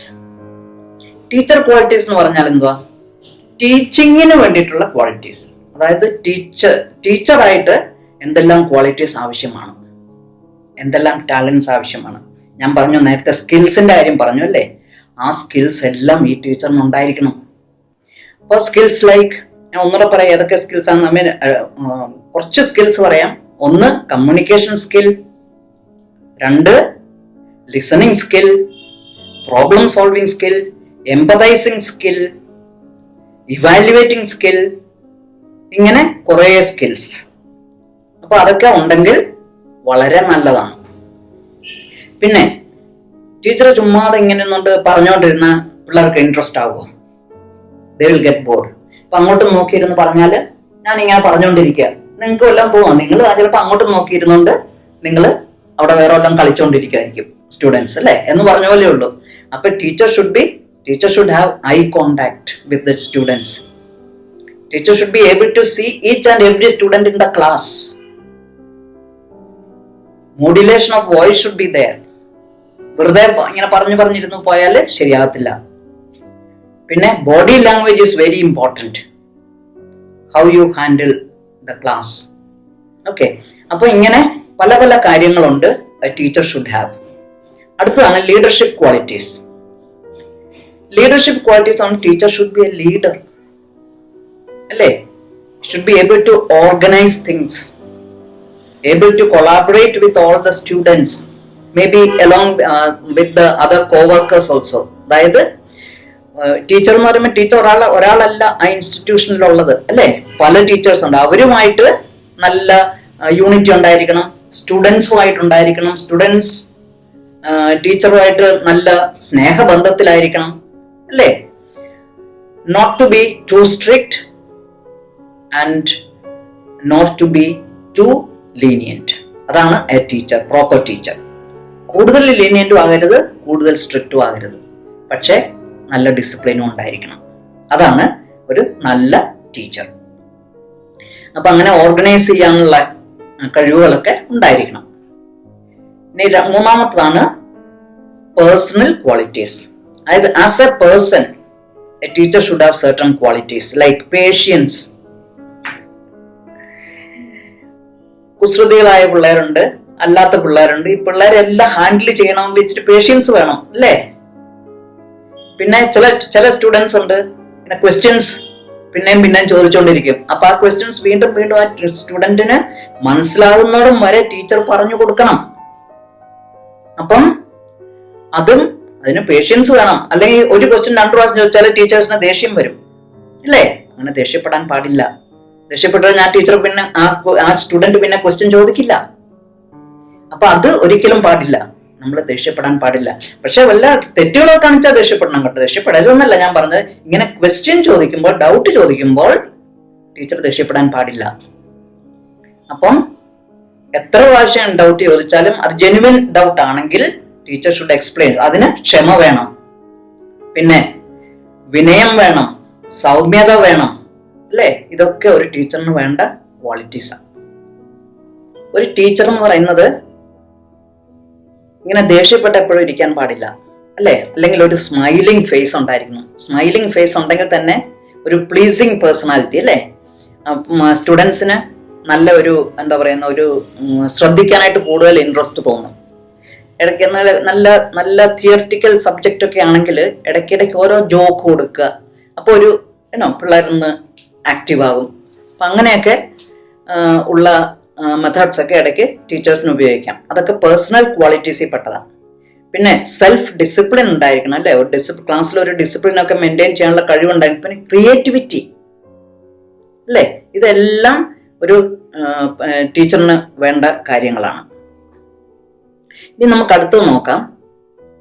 നമ്മുടെ സൺഡേ സ്കൂളിൽ നമുക്ക് ഒരു ടീച്ചർ ആകുന്നതിന് എന്തൊക്കെ ചുമതലകളാണ്, എന്തൊക്കെ കാര്യങ്ങളാണ് വേണ്ടത്, എന്തൊക്കെ കഴിവുകളും ചുമതലകളും ഒക്കെയാണ് ഉള്ളത്, അത് നമുക്കൊന്ന് നോക്കാം. സൺഡേ സ്കൂൾ ടീച്ചറിന് first he or she should be a role model. നല്ല മാതൃകയായിരിക്കണം, അല്ലേ? എപ്പോഴും the students will be looking up to the teacher. Teacher എങ്ങനെയാണെന്നുള്ളത് എപ്പോഴും നോക്കുന്നത്, അല്ലേ? അപ്പം നല്ല മാതൃകയായിരിക്കണം, നല്ല സ്വഭാവമുള്ളവരായിരിക്കണം. കാരണം ഇത് നമ്മളെ ആധ്യാത്മികമായ കാര്യങ്ങളിലാണ് നമ്മൾ പഠിപ്പിക്കാൻ പോകുന്നത്, അല്ലേ? അപ്പൊ ടീച്ചറിനൊരു ചീത്ത സ്വഭാവം ഉണ്ടെന്ന് കുട്ടികൾ കണ്ടാൽ ആ കുട്ടികൾ പിന്നെ ടീച്ചറിനെ സമ്മതിച്ചു കൊടുക്കുമോ? ടീച്ചർ പറയുന്ന ഒന്നും കേൾക്കത്തില്ല അവര് പിന്നെ, അല്ലേ? അപ്പൊ അതുകൊണ്ട് നല്ല സ്വഭാവമുള്ളവരായിരിക്കണം. പള്ളിയിൽ റെഗുലർലി ആരാധനയ്ക്ക് പാർട്ടിസിപ്പേറ്റ് ചെയ്യുന്നവരായിരിക്കണം. കാരണം പിള്ളേരെ നമ്മൾ പഠിപ്പിക്കുന്നുണ്ട്, നിങ്ങൾ എന്നും പള്ളിയിൽ വരണമെന്നല്ലേ, എല്ലാ സൺഡേസിലും പള്ളിയിൽ വരണം, കുർബാന കൈക്കൊള്ളണം എന്നൊക്കെ നമ്മൾ അവരെ പഠിപ്പിക്കും. പക്ഷെ നമ്മളത് ചെയ്തില്ലെങ്കിലോ? അപ്പം ടീച്ചർ റെഗുലർ പള്ളിയിൽ പാർട്ടിസിപ്പേറ്റ് ചെയ്യുന്നവരായിരിക്കണം. പിന്നെ നമ്മൾ പറയുന്നല്ലോ, പ്രാക്ടീസ് വാട്ട് യു പ്രീച്ച് എന്നാ പറയുന്നത്, അല്ലേ? നമ്മൾ പറയുന്നത് പ്രവർത്തിക്കുന്നവരായിരിക്കണം. വെറുതെ സ്റ്റുഡൻസിനോട് പറഞ്ഞു കൊടുത്തിട്ട് കാര്യമില്ല, അത് ടീച്ചേഴ്സ് പ്രാക്ടീസ് ചെയ്ത് കാണിച്ചു കൊടുക്കണം, അല്ലേ? അപ്പൊ ടീച്ചേഴ്സ് അതനുസരിച്ച് എന്നും ആരാധനയ്ക്കും എല്ലാം പാർട്ടിസിപ്പേറ്റ് ചെയ്യുന്നവരായിരിക്കണം. പിന്നെ പള്ളിയിലെ ആധ്യാത്മികമായിട്ട് ഒത്തിരി കാര്യങ്ങളൊക്കെ ഉണ്ടല്ലേ, ആ പരിപാടികളിലെല്ലാം പങ്കെടുക്കുന്നവരായിരിക്കണം. പിന്നെ വേദപ്രവീൺ ഡിപ്ലോമ പാസ്സായിരിക്കണം. നിങ്ങളിപ്പോൾ ചെയ്തുകൊണ്ടിരിക്കുന്നത്, അല്ലേ? അത് പാസ്സായവരായിരിക്കണം. അതല്ല എങ്കിൽ ഇനി സൺഡേ സ്കൂളിൽ പഠിപ്പിക്കാൻ പറ്റില്ല. ഇനി വേദപ്രവീൺ ഡിപ്ലോമ മാത്രമല്ല, പിന്നെ നമ്മുടെ പഴയ സെമിനാരിയിൽ നടത്തുന്ന ഒരു കോഴ്സ് ഉണ്ട്, ദിവ്യബോധനം. ദിവ്യബോധനത്തിന് 3 സ്റ്റേജസ് ഉണ്ട്: POCE, DOCE, GOCE. അപ്പൊ ഇതിങ്ങനെ ഓരോ ലെവലാണ്. അപ്പം അത് പഠിക്കുന്നത് നല്ലതാണ്. അത് പഠിച്ചാൽ നമുക്ക് കൂടുതൽ സബ്ജക്റ്റിനെ പറ്റി അറിയാൻ പറ്റും.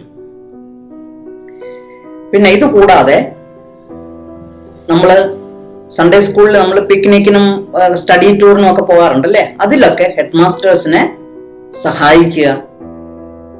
പിന്നെ നമ്മുടെ ടീച്ചേഴ്സ് കോൺഫറൻസ് ഉണ്ട്, ഡിസ്ട്രിക്ട് ലെവലിലും ഡയസിസ് ലെവലിലും സെൻട്രൽ ലെവലിലും ഒക്കെ ഉണ്ട്. അതിലൊക്കെ ടേക്ക് പാർട്ട് ചെയ്യണം. അങ്ങനെ സൺഡേ സ്കൂളും പള്ളിയുമായിട്ടുള്ള കാര്യങ്ങളിലൊക്കെ നമ്മൾ പാർട്ടിസിപ്പേറ്റ് ചെയ്യണം. ഈ സൺഡേ സ്കൂളിലെ കാര്യങ്ങൾ മാത്രം പോരാ, നമുക്കൊരു സെക്യുലർ ലെവലിലും നമുക്കൊരു നല്ലൊരു എഡ്യൂക്കേഷൻ വേണം, അല്ലേ? മിനിമം ഒരു ഗ്രാജുവേഷൻ എങ്കിലും ഉണ്ടായിരിക്കണം. ഇപ്പോഴത്തെ കാലത്ത് ആരുമില്ല ഗ്രാജുവേഷൻ ചെയ്യാത്തവർ. ഇപ്പൊ ഗ്രാജുവേഷൻ തന്നെ കുറവാ, പോസ്റ്റ് ഗ്രാജുവേഷൻ ആണ് കൂടുതലും, അല്ലേ? അപ്പൊ graduation, minimum graduation, post graduation ഉണ്ടെങ്കിൽ നല്ലത്. അതിന് കൂടാതെ പിന്നെ TTC അല്ലെങ്കിൽ BEd, ഇതിലേതെങ്കിലും ഉണ്ടെങ്കിൽ വളരെ നല്ലതാണ്. TTC എന്ന് പറയുന്നത് ടീച്ചർ ട്രെയിനിങ് കോഴ്സ്, BEd എന്ന് പറഞ്ഞാൽ ബാച്ചിലർ ഓഫ് എഡ്യൂക്കേഷൻ. അപ്പം അതാണ് ടീച്ചർ ലെവലിലേക്കുള്ള പ്രൊഫഷണൽ കോഴ്സസ് ആണ്. അപ്പൊ അതും ഉണ്ടെങ്കിൽ വളരെ നല്ലതാണ്. അപ്പൊ ഇത്രയും ഒക്കെയാണ് നമ്മുടെ സൺഡേ സ്കൂൾ ടീച്ചറിന് വേണ്ട യോഗ്യതകൾ. ഓക്കെ, അതോടെ നമ്മുടെ ക്ലാസ് ഇവിടെ തീരുകയാണ്. അപ്പൊ നമ്മൾ എന്തൊക്കെയാ പഠിച്ചത് ഒന്നുകൂടെ നോക്കാം. എന്തൊക്കെയാ പഠിച്ചത്? പഠനം, who is a good teacher? One who makes the class interesting and makes a permanent change in the student. And the teacher ne teaching methods learning aids നന്നായിട്ട് ഹാൻഡിൽ ചെയ്യാൻ അറിഞ്ഞിരിക്കണം. He should be up to date with the knowledge. അതായത് research oriented ആയിരിക്കണം അല്ലേ? അത് എപ്പോഴും, കാരണം എപ്പോഴും ഓരോ ഡിസ്കവറീസ് ഒക്കെ നടന്നുകൊണ്ടിരിക്കും അല്ലേ? അപ്പൊ അതെല്ലാം അപ് ടു ഡേറ്റ് അറിഞ്ഞിരിക്കണം ടീച്ചേഴ്സ്. എങ്കിലേ ഉള്ളൂ അത് ടീച്ചേഴ്സിന് സ്റ്റുഡൻസിന് പറഞ്ഞു കൊടുക്കാൻ പറ്റത്തുള്ളൂ. അപ്പം അതും ഒരു ടീച്ചറിന്റെ ഒരു നല്ല ക്വാളിറ്റിയാണ്. ഓക്കെ, പിന്നെ നമ്മൾ പഠിച്ചു അധ്യാപകന്റെ സ്ഥാനം. പഠനക്രിയയിൽ എന്താണ് അധ്യാപകന്റെ സ്ഥാനം? ഒരു ഇമ്പോർട്ടന്റ് പ്ലേസാണ് ഉള്ളത് അല്ലേ? അത് നമ്മൾ പഠിച്ചു. പിന്നെ എന്താണ് ക്വാളിറ്റീസ് ആവശ്യമുള്ളത്, അതും പഠിച്ചു. പിന്നെ നമ്മൾ പഠിച്ചു സൺഡേ സ്കൂളിലെ ഒരു അധ്യാപകൻ എന്തൊക്കെയാണ് റെസ്പോൺസിബിലിറ്റീസ് ആൻഡ് ഡ്യൂട്ടീസ്, അതും നമ്മൾ പഠിച്ചു. അപ്പൊ അതോടെ നമ്മുടെ ഈ യൂണിറ്റ് തീർന്നു. ഇനി ഞാൻ 2-3 ക്വസ്റ്റ്യൻസ് തരികയാണ്. ആ ക്വസ്റ്റ്യൻസ് നിങ്ങളൊക്കെ ഒന്ന് ആൻസർ ചെയ്യണം കേട്ടോ. ഒന്നാമത്തെ ക്വസ്റ്റ്യൻ, സൺഡേ സ്കൂൾ ടീച്ചറിന്റെ കഴിവുകൾ വികസിപ്പിക്കുന്നതിനുള്ള ഏതാനും മാർഗങ്ങൾ നിർദ്ദേശിക്കുക. 2, നിങ്ങൾക്ക് ഇഷ്ടമുള്ള ഏതെങ്കിലും ഒരു ടീച്ചറിന്റെ കഴിവുകളും അനലൈസ് ചെയ്ത് എന്തൊക്കെ ഇംപ്രൂവ്മെന്റ് ചെയ്യണമെന്ന് എഴുതുക. 3, പഠന പ്രക്രിയയിൽ ഒരു അധ്യാപകന്റെ സ്ഥാനം എന്താണ്? ഇതൊക്കെ എഴുതി നിങ്ങൾ നിങ്ങളുടെ ടീച്ചേഴ്സിന് കൊടുക്കണം കേട്ടോ. അടുത്ത സൺഡേ എന്താണ് നടക്കാൻ പോകുന്നത് നിങ്ങൾക്കൊക്കെ അറിയാം അല്ലേ? അടുത്ത സൺഡേ എന്താണ് നടക്കാൻ പോകുന്നത്? നിങ്ങളുടെ എക്സാമിനേഷൻ ആണ്, ഹാഫ് ഇയർലി എക്സാമിനേഷൻ അല്ലേ? അതിനുള്ള സിലബസ് ഒക്കെ നിങ്ങൾക്ക് കിട്ടി കാണുമായിരിക്കും. ഇല്ലെങ്കിൽ ഞാൻ ഒന്നുകൂടെ പറഞ്ഞേക്കാം. യൂണിറ്റ് 1, 2 and 4, ഈ 3 യൂണിറ്റ് മുഴുവൻ. പിന്നെ നിങ്ങളുടെ നോൺ ഡീറ്റെയിൽഡ് പുസ്തകം ഉണ്ടല്ലോ, ആ പുസ്തകത്തിലെ ആദ്യത്തെ 5 ചാപ്റ്റേഴ്സ്. ഇത്രയുമാണ് ഈ ഹാഫ് ഇയർലി എക്സാമിന് ക്വസ്റ്റ്യൻ ചോദിക്കുന്നത്. ഈ പോർഷനിൽ നിന്നായിരിക്കും. ഇനി എക്സാം എപ്പോഴായിരിക്കും? 10 മണിക്ക്. എല്ലാ ദിവസവും ക്ലാസ് തുടങ്ങുന്നത് 10 മണിക്കാണല്ലോ അല്ലേ? അതുപോലെ 10 മണിക്ക് എക്സാമും തുടങ്ങും. ഓക്കെ, അപ്പൊ നിങ്ങൾക്ക് എല്ലാവർക്കും എല്ലാ ആശംസകളും. Wish you all the best for your exams. എല്ലാവരും നന്നായിട്ട് എഴുതണം കേട്ടോ. Okay, all the best. Thank you.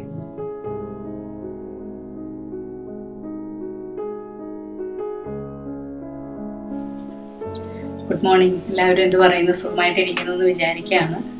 പരീക്ഷ ഇങ്ങനെ അടുത്തു, ഓണമൊക്കെ ഇങ്ങനെ വന്നു. എല്ലാവരും ഓണം, കൊറോണയുടെ സമയമായതുകൊണ്ട് ഓണമൊക്കെ ആഘോഷിക്കുമെന്ന് അറിയില്ല. എന്നിരുന്നാലും ഓണം കേരളീയരുടെ മനസ്സിൽ ഒരു നല്ല ആഘോഷമായിട്ട് തന്നെ ഇരിക്കും. അപ്പോൾ ഓണത്തിൻ്റെ മറവിൽ ആരും പരീക്ഷ ഉഴപ്പരുത്.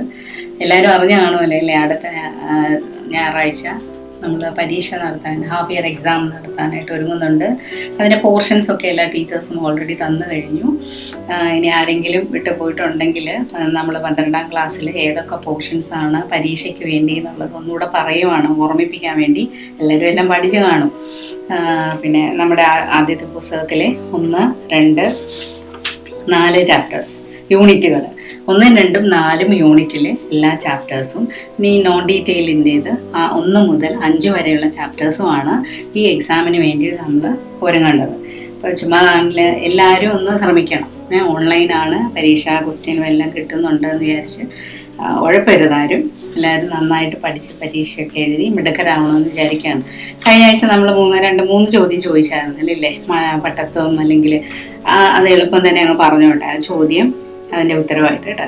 പട്ടത്വം എത്ര ഗണമുണ്ടെന്നായിരുന്നു നമ്മൾ പറഞ്ഞത്? 9 ഗണമായിട്ട് പറയാം. മാലാഹമാരുടെ ഗണങ്ങൾ എത്ര? 9. അത് തമ്മിലുള്ള കമ്പാരിസൺ പറഞ്ഞപ്പോഴാണ് അത് പറഞ്ഞത് കേട്ടോ. പിന്നെ മേൽപ്പട്ടക്കാർ മാത്രം ചെയ്യേണ്ട കൂദാശകൾ എന്തൊക്കെയായിരുന്നു എന്നൊരു ചോദ്യം ഉണ്ടായിരുന്നു. അതെന്തൊക്കെയായിരുന്നു? പട്ടാഭിഷേകം, പള്ളി കൂദാശ, തബ്ലീത്ത കൂദാശ, സൈത്ത് കൂദാശ, മൂറോൻ കൂദാശ. ആയിരുന്നു അതിൻ്റെ ആൻസർ. എല്ലാവരും അതൊക്കെ എഴുതി കൊടുത്ത് കാണുമെന്ന് വിചാരിക്കുകയാണ്. അപ്പോൾ ഓണം വരുന്നു, പരീക്ഷ വരുന്നു, പോർഷൻ പറഞ്ഞു. ഇന്ന് പഠിക്കുന്ന ഒരു ചാപ്റ്ററിനകത്ത് തൈലാഭിഷേകവും 2 ചാപ്റ്റർ ഇപ്പോൾ നമ്മൾ നോക്കാൻ പോകുന്നത്. അതിൽ തൈലാഭിഷേകവും കൂടെ ആകുമ്പോഴത്തേക്ക് നമ്മളെല്ലാ പോർഷൻസും കവർ ചെയ്തിട്ടുണ്ട്. എല്ലാവരും നന്നായിട്ട് പഠിക്കണം കേട്ടോ. ഇതിനു വേണ്ടിയിട്ട് 5ാമത്തെ ചാപ്റ്റർ നമുക്ക് നോക്കാമേ. തൈലാഭിഷേകം. തൈലാഭിഷേകം എന്ന് പറഞ്ഞാൽ എന്താണ്? ശരിക്കും പറഞ്ഞാൽ ആത്മശരീര മനസ്സുകളുടെ സൗഖ്യത്തിനായിട്ട് നൽകപ്പെടുന്ന ഒരു കൂദാശയാണ് തൈലാഭിഷേകം. നമുക്കറിയാം, ക്രിസ്തുവിൻ്റെ കാലം മുതൽ അപ്പോസ്തലന്മാർ രോഗികളായിരുന്നവർക്കൊക്കെ എണ്ണ പൂശി അവരെ സൗഖ്യമാക്കിയതായിട്ട് നമ്മൾ കാണുന്നുണ്ട് അല്ലേ. അപ്പം അതിൻ്റെ ഒരു പിന്തുടർച്ച പോലെ അത് തന്നെയാണ് നമ്മളിപ്പം തുടർന്നുകൊണ്ടിരിക്കുന്ന ഈ ശുശ്രൂഷയുടെ രീതി എന്ന് പറയുന്നത്. അപ്പം മനസ്സോട് മനസ്സ് കൂടാതെയും അറിവോടും അറിവ് കൂടാതെയും അവർ ചെയ്തിട്ടുള്ള പാപങ്ങളെ ക്ഷമിക്കാൻ വേണ്ടി രോഗി മനസ്സാൽ ദൈവത്തിലേക്ക് തിരിയുകയും കൂടെയുള്ളവരെല്ലാവരും നിന്ന് ആ രോഗിക്ക് വേണ്ടി പ്രാർത്ഥിക്കുകയും ചെയ്യുന്ന വലിയൊരു ചടങ്ങ് അല്ലേ. അവനെ തൈലം പൂശി സഭയിലെ മൂപ്പന്മാർ പ്രാർത്ഥിക്കുന്ന ഒരു ശുശ്രൂഷയായിട്ടാണ് ഇതിനെ കാണുന്നത്.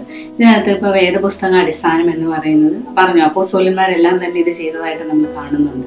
എന്നാലും നമ്മൾ ഇത് പ്രബോധിപ്പിക്കുന്നതെന്ന് പറയുന്നത് യാക്കോബ് ശ്ലീഹയാണ്. യാക്കോബ് ശ്ലീഹയുടെ 5ാം അധ്യായം 13 മുതൽ 15 വരെയുള്ള വാക്യത്തിൽ പറയുന്നുണ്ട്, നിങ്ങളിൽ രോഗിയായിരിക്കുന്നവൻ സഭയിലെ മൂപ്പന്മാരെ വരുത്തട്ടെ, അവൻ അവർക്ക് തലയിൽ എണ്ണ പൂശി അവന് വേണ്ടി പ്രാർത്ഥിക്കട്ടെ.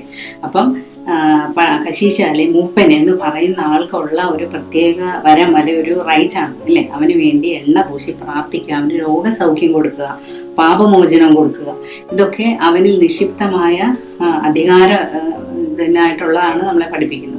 അപ്പം അതിൽ നിന്നാണ് അപ്പം തൈലാഭിഷേക ശുശ്രൂഷ വേദപുസ്തകത്തിൽ പറയുന്നുണ്ട് അല്ലേ. പുതിയ ആൾക്കാരും തന്നെ ചെയ്യുന്നില്ല. അതിന് വേദപുസ്തകത്തിന് അടിസ്ഥാനമുണ്ടോ? ഉണ്ട്. അപ്പം നമ്മൾ പെട്ടെന്ന് ഓർക്കണം ഏത് വാക്യമാണ്, ഏത് ശ്ലീഹായാണ് നമ്മൾ ഇത് പറഞ്ഞ് പ്രബോധിപ്പിച്ചേക്കുന്നത് എന്നുള്ളത് പെട്ടെന്ന് ഓർമ്മ വേണം. തൈലാഭിഷേകം എന്ന് കേൾക്കുമ്പോഴേ നമുക്ക് ഓർമ്മ വേണം യാക്കോബ് ശ്ലീഹ 5:13 മുതൽ 15 വരെയുള്ള വാക്യങ്ങൾ. അത് പറഞ്ഞ് അത് ഓർത്തിരിക്കുമ്പോൾ തന്നെ നമുക്കറിയാം അതിൻ്റെ പ്രാധാന്യം അല്ലെങ്കിൽ അനുഷ്ഠിക്കുന്നതിൻ്റെ രീതികളെന്ന് പറയുന്നത്. പിന്നെ ഈ തൈലാഭിഷേകവും തൈലാഭിഷേകം എന്താണെന്ന് ഇത്രയേ ഉള്ളൂ. തൈലം പൂശി പാപമോചനത്തിനായി രോഗസൗഖ്യത്തിനായിട്ട് സഭയിലെ മൂപ്പൻ രോഗിക്ക് വേണ്ടി പ്രാർത്ഥിക്കുന്നുണ്ട്. അവര് പ്രാർത്ഥന നടത്തുന്നു അല്ലേ. മനസ്സോടും മനസ്സോടാതെ അറിവോടാതെയും ചെയ്തിട്ട് എല്ലാ പാപങ്ങളും ക്ഷമിച്ച് രോഗസൗഖ്യത്തിന് വേണ്ടി പ്രാർത്ഥിക്കുന്നു. ഇനി അതിനേക്കാൾ ഒരു പടി കൂടെ കൂടുതലുള്ളതാണ് കന്ദീല ശുശ്രൂഷ എന്ന് പറയുന്നത്. അതും ഇതിനകത്ത് തന്നെ പെട്ടതാണ്. ഈ കന്ദീല ശുശ്രൂഷ എന്ന് പറയുന്നത് നമ്മൾ ഓർക്കണം. കന്ദീല എന്ന വാക്കിൻ്റെ അർത്ഥം തന്നെ തിരി എന്നാണ്.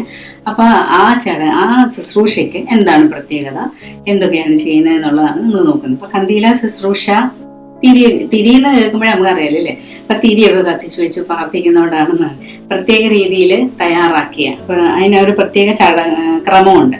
ആ ക്രമം അനുസരിച്ചാണ് സാധാരണ ജനങ്ങളിലേക്ക് തൈലാഭിഷേക ശുശ്രൂഷ നടത്തുകയും പട്ടക്കാരും മേൽപ്പട്ടക്കാരും ഒക്കെ ആകുമ്പോഴത്തേക്ക് അവർക്ക് കന്ദീല ശുശ്രൂഷ നടത്തുകയും ചെയ്യും. കാരണം അവരതേപ്പറ്റി പഠിച്ചു, അതിൻ്റെ മഹത്വവും മാഹാത്മ്യവും അറിയാവുന്നത് കൊണ്ട് അവരത് സ്വായത്തമാക്കാൻ അല്ലെങ്കിൽ അവർക്ക് വേണ്ടി അത് ചെയ്തു കൊടുക്കുന്നു. ഒന്ന് ദീർഘമായൊരു ശുശ്രൂഷയാണ്, 2 ചെലവ്, അങ്ങനെയുള്ള കാര്യം കൊണ്ടാണ് സാധാരണകളിൽ തൈലാഭിഷേകവും മേൽപ്പട്ടക്കാർക്കും പട്ടക്കാർക്കും ഒക്കെ കന്ദീല ശുശ്രൂഷയും നൽകുന്ന ഇത് വരുന്നത്. ഇനി ഈ കന്ദീല ശുശ്രൂഷയിൽ എങ്ങനെയാണ് എന്തൊക്കെ ചെയ്യുന്നു എന്നുള്ളത് നമുക്ക് നോക്കാം.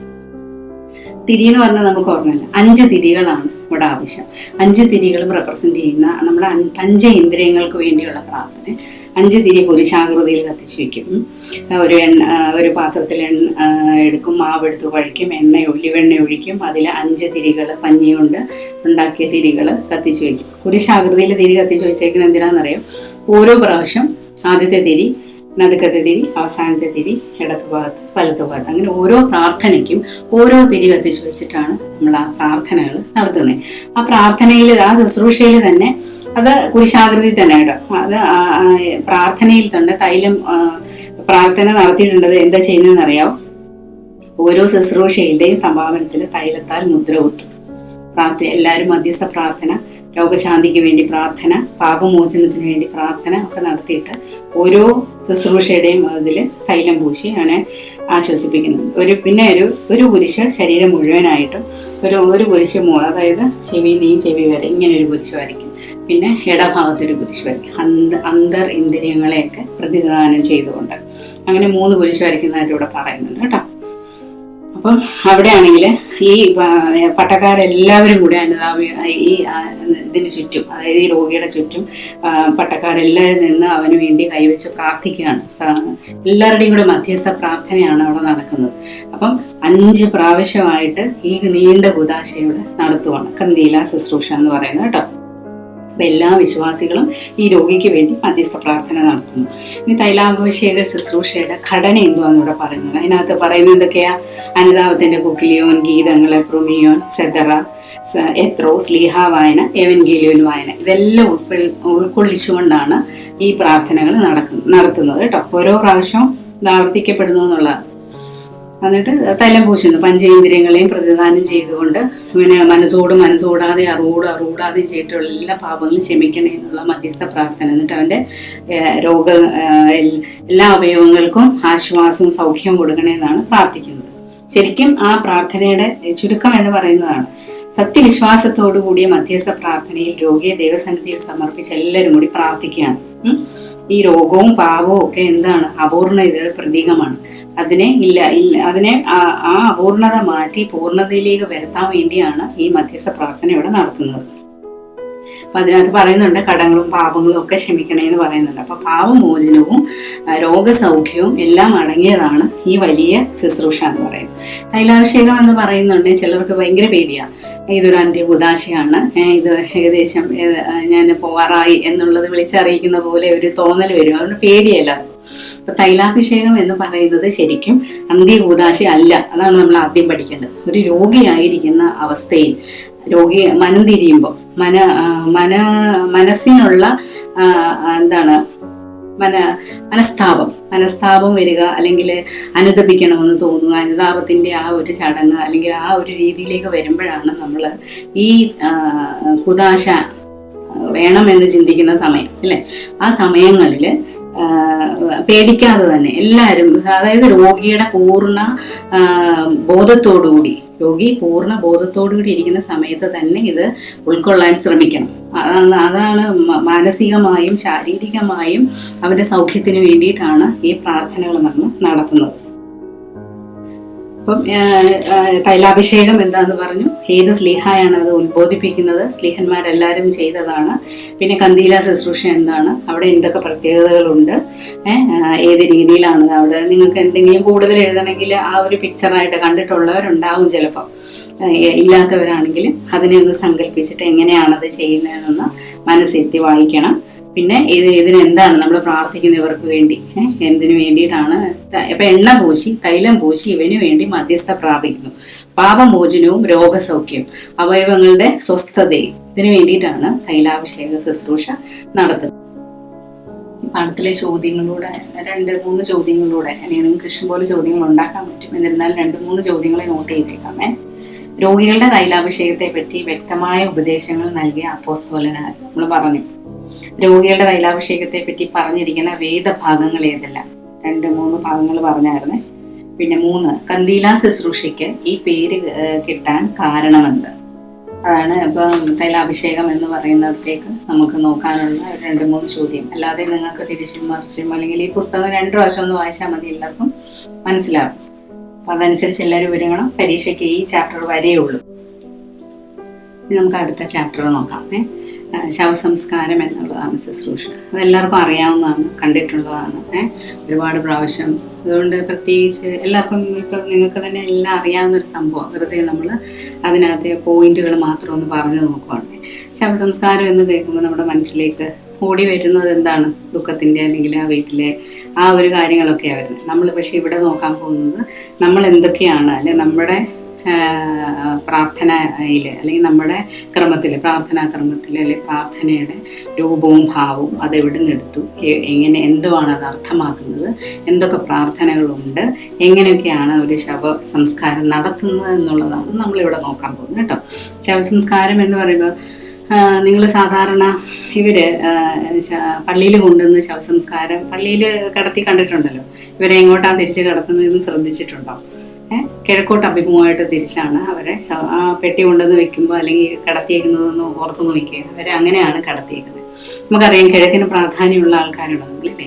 കർത്താവ് ഇനി വരുന്നത് കിഴക്കുന്നതാണെന്നുള്ള പ്രത്യാശയുണ്ട്. ആ ഒരു പ്രത്യാശയ്ക്കാണ് ഇവരുടെ ഈ ആ ചടങ്ങ് പോലും നമ്മൾ ആ പ്രതീകമായിട്ടാണ് അവരെ കൊണ്ടുവന്നത്. അവിടെ ഇപ്പം കിഴക്കോട്ട് അഭിമുഖമായിട്ടാണ് അവരെ കിടത്തുന്നത് അല്ലേ. അതിൻ്റെ കാരണം എന്താണെന്ന് പറഞ്ഞു. പിന്നെ ഇവരെ നമ്മൾ അടക്കുക ചെയ്യുന്നത് അല്ലേ, കല്ലറകളിൽ അടക്കം ചെയ്യുകയാണ്. അതെന്ന് പറഞ്ഞു കഴിഞ്ഞാൽ ശരിക്കും നമുക്ക് യഹൂദ പാരമ്പര്യമാണ്. നമുക്കറിയാലോ, നമ്മുടെ കർത്താവിനെ യഹൂദ ആചാരപ്രകാരം എവിടെയാണ് അടക്കിയത്? കല്ലറകളിലാണ് അടക്കിയത്. അപ്പോൾ ആ ഒരു ആചാരം അല്ലെങ്കിൽ ആ ഒരു പിന്തുടർച്ച അല്ലെങ്കിൽ അതാണ് നമ്മളിന്നും എടുത്തേക്കുന്നത്, കല്ലറകളിൽ അടക്കം ചെയ്യുന്നത്. അതായത് ഈ വാങ്ങിപ്പോയ വ്യക്തിയെ ആദരിക്കുകയാണ് അല്ലെ, ശരീരത്തെ ബഹുമതിപൂർവ്വം നമ്മൾ അടക്കി വെക്കുകയാണ്. കർത്താവിൻ്റെ രൂപം അല്ലെങ്കിൽ എല്ലാം ക്രിസ്ത്യാനിയെ സംബന്ധിച്ചിടത്തോളം ഈ മരണം എന്ന് പറയുന്നത് വെറും ഒരു ഉറക്കമാണ് അല്ലേ. അത് ഇനി കർത്താവ് വിളിക്കുന്ന ഉടനെ കല്ലറകൾ തുറന്നവർ എണീറ്റ് വരുന്നതായിട്ടാണ് നമ്മളെ പ്രത്യാശയുടെ ഒരു ലോകത്തേക്ക് വരുന്നതായിട്ടാണ് നമ്മൾ വിശ്വസിക്കുന്നത്. അതുകൊണ്ട് ബഹുമതിപൂർവ്വം കല്ലറയിൽ അവരെ അടക്കം ചെയ്യുന്നു. അതാണ് ശവസംസ്കാരത്തിൽ ഇത്രയും നമ്മൾ പെട്ടെന്ന് ഓർക്കാനായിട്ട്. ഇനിയിപ്പം ഈ മരിച്ച് നമ്മൾ കല്ലറയിൽ അടക്കിയില്ലേ, ഈ അത് ഇനി ഉയർപ്പ് വരെ പൗലോസ്ലീഹ പറയുന്നുണ്ട്. അതിന് ഉപമിപ്പിച്ചേക്കുന്നത് എന്താണെന്നറിയാമോ? ഒരു വിത്തിനോടാണ് ഉപമിച്ചേക്കുന്നത്. അതായത് ഒരു വിത്ത് നിലത്ത് അതിൻ്റെ അനുകൂല സാഹചര്യമാണെങ്കിൽ അത് എന്ത് ചെയ്യും? ചെറുതായിട്ടത് മുളച്ചു വരും. അതിനോട് പൗലോസ്ലീഹ അതിനെയാണ് കമ്പയർ ചെയ്തേക്കുന്നത്. അപ്പം അനുകൂലമായ പ്രാർത്ഥനയും സാഹചര്യങ്ങളും ഒക്കെ ഉണ്ടെങ്കിൽ അത് പ്രത്യാശയ്ക്ക് ആക്കം കൂട്ടുവാണ് അല്ലേ. അതുകൊണ്ട് അത് നമുക്ക് എടുത്തു പറയേണ്ട ഒരു കാര്യമാണ്. 1 കൊരിന്ത്യർ 15:35 പറയുന്നുണ്ട് കേട്ടോ. അപ്പോൾ വാങ്ങിപ്പോയവരും ആത്മീക ശരീരം പ്രാപിക്കുകയും കാഹളം ധ്വനിക്കുമ്പോൾ മരിച്ചവർ അക്ഷരായി എഴുന്നേൽക്കും. പിന്നെ 115-ാം സങ്കീർത്തനം 17-ാം വാക്യത്തിൽ പറയും, മരിച്ചവരും മൗനതയിൽ ഇറങ്ങിയവരാരും ദൈവത്തെ സ്തുതിക്കുന്നില്ല. കുറച്ച് നാള് ഇത് കേട്ട് കഴിയുന്നതാണ്. ശരിയാണ്, എന്തിനാ വെറുതെ പ്രാർത്ഥിക്കുന്നത്, എന്തിനാ നിങ്ങൾ അത് ചെയ്യുന്നത് എന്ന് പറയുമ്പോൾ ഓർത്തോണം. ആ വാക്യത്തിന്റെ തൊട്ട് താഴെ തന്നെ പറയുന്നുണ്ട് എന്താണ്? എന്നാൽ ആ വാക്യം അപൂർണമല്ല. എന്നാൽ നാമോ ഇന്നു മുതൽ എന്നേക്കും ദൈവത്തെ സ്തുതിക്കുമെന്നൊരു വാക്യം കൂടെ അതിന്റെ തൊട്ട് താഴെയുണ്ട്. അത് ചോദിക്കുന്നവരോട് പറയാനുള്ളത്. പിന്നെ അവിടെ പറയുന്ന മരണം എന്ന് പറയുന്നത് ഈ മുടിയനായ പുത്രൻ്റെ കഥ അറിയാലോ എല്ലാവർക്കും. ആ ഒരു മരണാവസ്ഥയാണ്. അതായത് ജീവിച്ചിരിക്കുമ്പോൾ തന്നെ ദൈവത്തിൽ നിന്ന് അകന്ന് മരണം പ്രാപിക്കുക. ആ ഒരു മരണത്തെയാണ് അവിടെ പ്രതിദാനം ചെയ്യുന്നത്. അല്ലാതെ ഈ വാങ്ങിപ്പോയവരെ അല്ല അവിടെ ഉദ്ദേശിക്കുന്നതെന്ന് ചുരുക്കം. നമ്മൾ അതുകൊണ്ടാണ് ആ വാക്യത്തിന് അങ്ങനെ കൊടുക്കാത്തത്. പിന്നെ നമ്മൾ ഈ ശുശ്രൂഷയുടെ ക്രമങ്ങൾ എന്തൊക്കെയാണ്? ശവസംസ്കാര ശുശ്രൂഷയിൽ എന്തൊക്കെ ക്രമങ്ങൾ നമ്മൾ നടത്തുന്നു?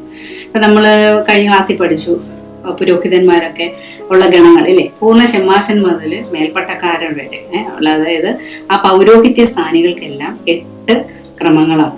8 ക്രമങ്ങൾ അടങ്ങിയ വിപുലമായ ശവസംസ്കാര ചടങ്ങുകളാണ്. എന്നാൽ നമ്മൾ അതായത് അന്മേനികൾ, സ്ത്രീ പുരുഷൻ അല്ലെങ്കിൽ കുഞ്ഞുങ്ങൾ അടങ്ങിയവർക്ക് എത്ര? 4 ക്രമമാണ്. 4 ക്രമം അടങ്ങിയ പ്രാർത്ഥനകളാണ് നമ്മൾ എടുത്തു വരുന്നത്, പ്രത്യേകമായിട്ട് നടത്തുന്നത്. മേൽപ്പട്ടക്കാരും അല്ലെ പട്ടക്കാരൊക്കെ അവരുടെ ആരുടെയും അടക്കങ്ങൾ നിങ്ങൾ കണ്ടിട്ടുണ്ടോ? പള്ളിയിലൊക്കെ പോയി എല്ലാവരോടും യാത്ര ചോദിക്കുന്ന അല്ലേ, ഹൃദയ സ്പർശിയായ യാത്ര ചോദ്യമൊക്കെ ഉണ്ട്. അപ്പം അങ്ങനെയുള്ള അവസരങ്ങളൊക്കെ കിട്ടുമ്പോൾ പോകണം, അച്ഛന്മാരെയോ അല്ലെങ്കിൽ അങ്ങനെയുള്ള. അപ്പം കുഞ്ഞുങ്ങൾ അതൊക്കെ കണ്ട് മനസ്സിലാക്കണം എന്തൊക്കെ പ്രാർത്ഥനകൾ നമ്മൾ നടത്തുന്നു, ഇവർക്ക് വേണ്ടി അനുതാപത്തോടെ അല്ലെങ്കിൽ സജീവരായി നിൽക്കുന്നതിൻ്റെ അല്ലെങ്കിൽ ഒരു വലിയ പ്രത്യാശയുടെ അനുഭവം നമുക്ക് അനുഭവവേദ്യമാവും. അവരെ വെറുതെ വിടുവല്ല, നാളെ മുതലാണെങ്കിലും കാണുന്നില്ലെന്നുള്ള അവർ നമ്മളോട് കൂടെയുണ്ട്. ആ ഒരു അർത്ഥത്തിലും പ്രത്യാശയിലും ജീവിച്ചിരിക്കുന്നവർക്ക് വളരെ പ്രത്യാശയോടുകൂടിയുള്ള പ്രാർത്ഥനകൾ നിറഞ്ഞതാണ് അവർക്ക് വേണ്ടി വിടുന്നത്. പിന്നെ ഈ ശുശ്രൂഷയിൽ എന്തൊക്കെയുണ്ടെന്ന് പറയുന്നുണ്ട്. പ്രാരംഭ പ്രാർത്ഥനകളുണ്ട്, കോലോകൾ, പ്രൊമിയോൺ, സെദ്ര, ഹെത്രോ എന്നിവ അടങ്ങിയിട്ടുണ്ട്. ഇതെല്ലാം അടങ്ങിയ പ്രാർത്ഥനയാണ് ഈ സമാപന ശുശ്രൂഷയിൽ. വായനകളും ലുത്തീനിയയും മറ്റു കർമ്മങ്ങളും അധികമായി ചേർത്തിട്ടുമുണ്ട്. അപ്പം ഇത്രയുമാണ് ശുശ്രൂഷയുടെ ക്രമത്തിനകത്ത് ഉൾപ്പെടുത്തിയേക്കുന്ന കാര്യങ്ങൾ. പിന്നെ ഈ പ്രാർത്ഥനയിൽ എന്തൊക്കെയാണ് പറയുന്നത്, ഈ പ്രാർത്ഥനകളിലെല്ലാം എന്തൊക്കെ അടങ്ങിയിരിക്കുന്നു എന്ന് പറഞ്ഞാണ് ഈ പേജിലെല്ലാമായിട്ട് വിവരിച്ചു കൊടുത്തേക്കുന്നത്. അപ്പം കുഞ്ഞുങ്ങൾ അത് വായിക്കണം കേട്ടോ. മരണം എന്ന് പറയുന്ന ഒരു അവസാനമേ അല്ല, താൽക്കാലികമായി ഈ ലോകത്തിൽ നിന്നൊരു വേർപിരിഞ്ഞ് യാത്ര അയക്കുന്ന ഒരാത്മാവ്, ആ ആത്മാവിന് വേണ്ടിയുള്ള പ്രാർത്ഥനയാണ്. അപ്പം ശരിക്കും പറഞ്ഞാൽ അത് പ്രത്യാശയുടെ ഒരു പ്രതീകമാണ്. ആ പ്രാർത്ഥനകൾ, അതിനുള്ള പ്രാർത്ഥനകൾ അവിടെ ഉൾക്കൊള്ളുന്നു. രണ്ടാമത് ഈ പ്രാർത്ഥനയെ പ്രതിനിധാനം ചെയ്യുന്നതെന്ന് പറഞ്ഞാൽ ക്ഷണികമായി ഈ ലോകത്തെ പറ്റി നമ്മളെ ഓർമ്മപ്പെടുത്തുക. നമ്മളവിടെ ഒക്കെ നിൽക്കുമ്പോൾ ഓർക്കണം, ഇന്ന് ഞാൻ നാളെ നീ ഓർക്കുന്ന മാതിരിയെ നാളെ നമ്മുടെ അവസ്ഥ ചെയ്ത്. അപ്പം നമ്മളെ വീണ്ടും വീണ്ടും പിടിച്ചു കുലുക്കുകയാണ് ഓരോ കാര്യത്തിനും വേണ്ടി അല്ലേ. അപ്പം നമുക്ക് കിട്ടിയ സമയം നമ്മുടെ താലന്തുകൾ എല്ലാം കൃത്യസമയത്ത്, ക്രിസ്ത്യാനി എന്ന് പറഞ്ഞാൽ അറിയാം ഉത്തമനായിട്ട് ജീവിക്കാൻ, മരണത്തിന്റെ ദൂതനല്ലേ, മാലാഹ എപ്പോൾ വന്ന് വിളിച്ചാലും പോകാൻ റെഡി ആയിട്ടിരിക്കുന്ന ആളാണ് യഥാർത്ഥ ക്രിസ്ത്യാനി, ഇല്ലേ? ദൈവം വിളിക്കാൻ നോക്കിയിരിക്കുവാണെന്ന് പറഞ്ഞ മാതിരി. അപ്പം അങ്ങനെ ഒരുങ്ങിയിരിക്കേണ്ടതാണ്. നമ്മളൊന്നും ആ അവസ്ഥയിലേക്ക് വളർന്നിട്ടില്ല. അപ്പം അങ്ങനെ വളരാൻ ഓരോ ശവസംസ്കാരത്തിന് പങ്കെടുക്കുമ്പോഴും നമ്മളുടെ ആ ഉള്ളിലെ ആത്മാവിന് അല്ലെങ്കിൽ ആക്കം കൂട്ടണം. ഞാൻ ഇനിയും ഇങ്ങനെ ജീവിച്ചാൽ പോരാ, അല്ലേ? അതിന് ഉതകുന്ന പ്രാർത്ഥനകൾ, അതായത് ഈ ലോകപരമായ സുഖലോലുതയ്ക്കും അല്ലെങ്കിൽ എന്തൊക്കെയാണ് അവിടെ പറയുന്ന അഹന്ത, വ്യർത്ഥത, ഇതിനൊന്നും ഒരു കഥയില്ല എന്ന് നമ്മളെ വിളിച്ചു ചോദിക്കുവാണ് ഈ ഒരു അങ്ങനെയുള്ള പ്രാർത്ഥനകൾ ഉൾപ്പെടുത്തിയിട്ടുണ്ട്. പിന്നെ അത് ആ പ്രാർത്ഥന കേൾക്കുമ്പോഴാണ് നമ്മൾ ഓർക്കേണ്ടത് ഏൽപ്പിക്കപ്പെട്ട ദൗത്യങ്ങളൊക്കെ വിശ്വസ്തരായിട്ട് അലസതയൊന്നും കൂടാതെ നമ്മൾ ചെയ്തു തീർക്കണം. സമയം എപ്പോഴാണെന്ന് അറിയില്ല. പിന്നെന്താണ്? പുനരുത്ഥാനത്തിലേക്കുള്ള പ്രത്യാശ. അതിൻ്റെ പ്രാർത്ഥനകൾ, അതിൻ്റെ ഗീതങ്ങൾ അടങ്ങിയിട്ടുണ്ട്. ഇപ്പോൾ പുനരുത്ഥാനത്തിലേക്കുള്ള പ്രത്യാശ എന്ന് പറയുമ്പോൾ എന്താണ്? നമ്മൾ ആകെ ഇവർക്ക് വേണ്ടി പ്രാർത്ഥിക്കുന്നത് എന്തുവാ? പിന്നെ അവരെ ദൈവത്തിന്റെ സന്നിധിയിൽ ദൈവികമായ രൂപത്തിലും ഛായയിലും ഉണ്ടാക്കി ഇവരെ അവിടെ തിരഞ്ഞെടുക്കപ്പെട്ടവരോടുകൂടെ ശോഭിപ്പിക്കണമേ എന്നാണ് ആ പ്രാർത്ഥന, അല്ലെ? നമ്മളും എന്നും പ്രാർത്ഥിക്കുമ്പോൾ നമ്മൾ പ്രാർത്ഥിക്കാറില്ലേ? മരിച്ചവർക്ക് വേണ്ടി പ്രാർത്ഥിക്കുമല്ലോ.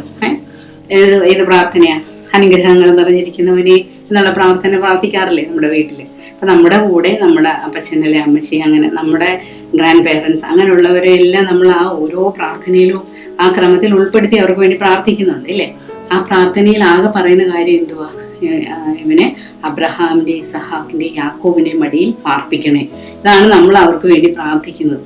അപ്പൊ മനസ്സൊരുക്കി പ്രാർത്ഥിക്കുന്ന ഇഷ്ടംപോലെ കാര്യങ്ങൾ ഉണ്ടാവാം, എന്നാലും നമ്മളെ പഠിപ്പിക്കുകയാണ്. അത് പ്രത്യാശയുടെ വലിയൊരു കിരണമാണ് അവിടെ നമ്മൾ പ്രാർത്ഥനയിൽ ഉൾപ്പെടുത്തിയിരിക്കുന്നത്.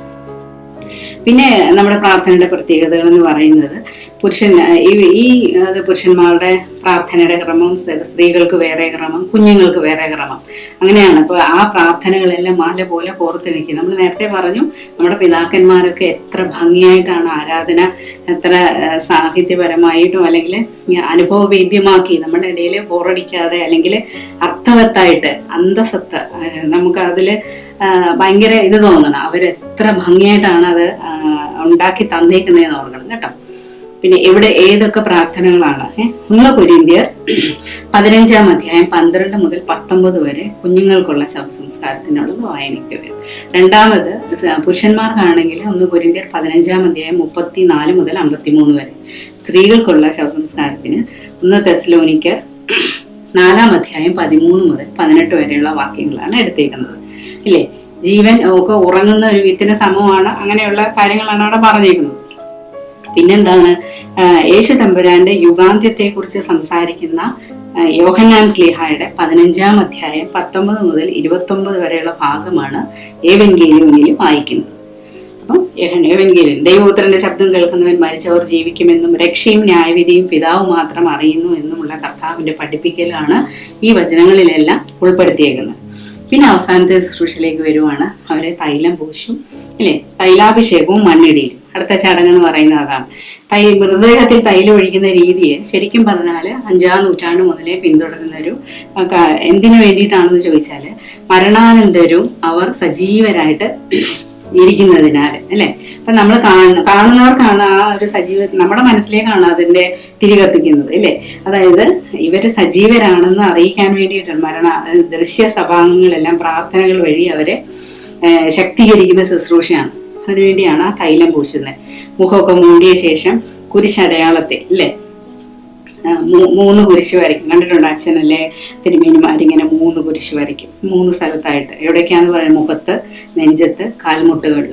അപ്പൊ എല്ലായിടവും കവർ ചെയ്തതുപോലെ എണ്ണയൊക്കെ തൈലമൊക്കെ ഒഴിച്ചു വിടും. പിന്നെ മണ്ണിടും, അല്ലേ? മണ്ണെടുക്കുമ്പോൾ നമ്മളൊരു പ്രാർത്ഥന പ്രാർത്ഥിക്കില്ലേ? എന്താ എടുക്കുന്നത്? മണ്ണിൽ നിന്ന് മനുഷ്യ നീ മണ്ണാകുന്നു, മണ്ണിലേക്ക് തന്നെ തിരികെ ചേരും എന്ന് പറയുന്ന ആ പ്രാർത്ഥനയിലും മണ്ണിൽ നിന്ന് എടുക്കപ്പെട്ട ശരീരം മണ്ണിലേക്ക് തന്നെ തിരികെ ചേരുമെന്ന് കൽപ്പന നിറവേറ്റുന്നതിനാണ് മണ്ണ് ഇട്ടിട്ട് ഇത്. പിന്നെ അവിടെ ഈ ഇത് അടച്ചിട്ട് നമ്മൾ കല്ലറയിൽ ചെന്ന് ധൂപപ്രാർത്ഥന ചൊല്ലും. എന്തൊക്കെയാണ് അവിടെ ചൊല്ലുന്നത്? മാലാഖമാരുടെ സ്തുതിപ്പും വിശ്വാസ പ്രമാണവും ധൂപപ്രാർത്ഥനയും നടത്തും. അതിനുശേഷം കൂത്തോമോ ചൊല്ലിയതിനു ശേഷമാണ് ഈ ശുശ്രൂഷ തീർക്കുന്നത്. ഈ തീർന്നു കഴിയുമ്പോൾ കർത്താവിന്റെ 2ാമത്തെ വരവിൽ കല്ലറയുടെ വാതിൽ തുറക്കപ്പെടും എന്ന് സമാധാനമായിട്ട് ആശ്വസിപ്പിച്ചുകൊണ്ടാണ് നമ്മൾ ആ വാതിൽ അടച്ച് അവരെ യാത്ര അയക്കുന്നത്. ഗംഭീരമായ ഒരു യാത്രയയപ്പാണ് സത്യക്രിസ്ത്യാനികൾക്ക് കിട്ടുന്നത്. അപ്പം അത് ആദ്യ മനുഷ്യൻ പാപം ചെയ്യുന്നതിന് മുമ്പ് അവന് കൂടാരം അടിച്ച് അതേ സ്ഥാനത്ത് തന്നെ ക്രിസ്തുവിൽ മൃതരായവരുടെ വാസവും ആനന്ദവുമായി തീരുമാറാകട്ടെ എന്ന് സമാധാന പ്രാർത്ഥനയിൽ ചൊല്ലുന്നു. അങ്ങനെ അത് അടച്ചു കഴിഞ്ഞു. പിന്നെ അതിനുള്ള അനന്തര കർമ്മങ്ങൾ കേട്ടോ, ശവസംസ്കാരത്തിന് അനന്തര കർമ്മങ്ങളുണ്ട്. മൃതദേഹം എന്ന് പറയുന്നത് കർത്താവിന്റെ തിരുശരീര രക്തങ്ങൾ ഉൾക്കൊണ്ടവയും ദൈവസ്വരൂപത്തിലും സാദൃശ്യത്തിലും നിർമ്മിക്കപ്പെട്ടതും ശരീരമായതിനാൽ ബഹുമതിപൂർവ്വം പ്രത്യാശയോടെയാണ് നമ്മൾ സംസ്കരിക്കുന്നത്. ഈ വിശ്വാസികൾ മരണശേഷവും ജീവിക്കുന്നു, ഇല്ലേ? നമ്മോട് കൂടെ തന്നെ ജീവിക്കുന്നു. നമ്മൾ കുർബാനയിൽ ഓർക്കുന്നുണ്ടല്ലോ, ഇല്ലേ? മരിച്ചവർക്ക് വേണ്ടി പ്രാർത്ഥിക്കുന്ന ഒരു തുത്തേനൊക്കെ നമ്മൾ പഠിച്ചതാണ്, ഓർമ്മയുണ്ടല്ലോ, 6-ാമത്തെ, ഇല്ലേ?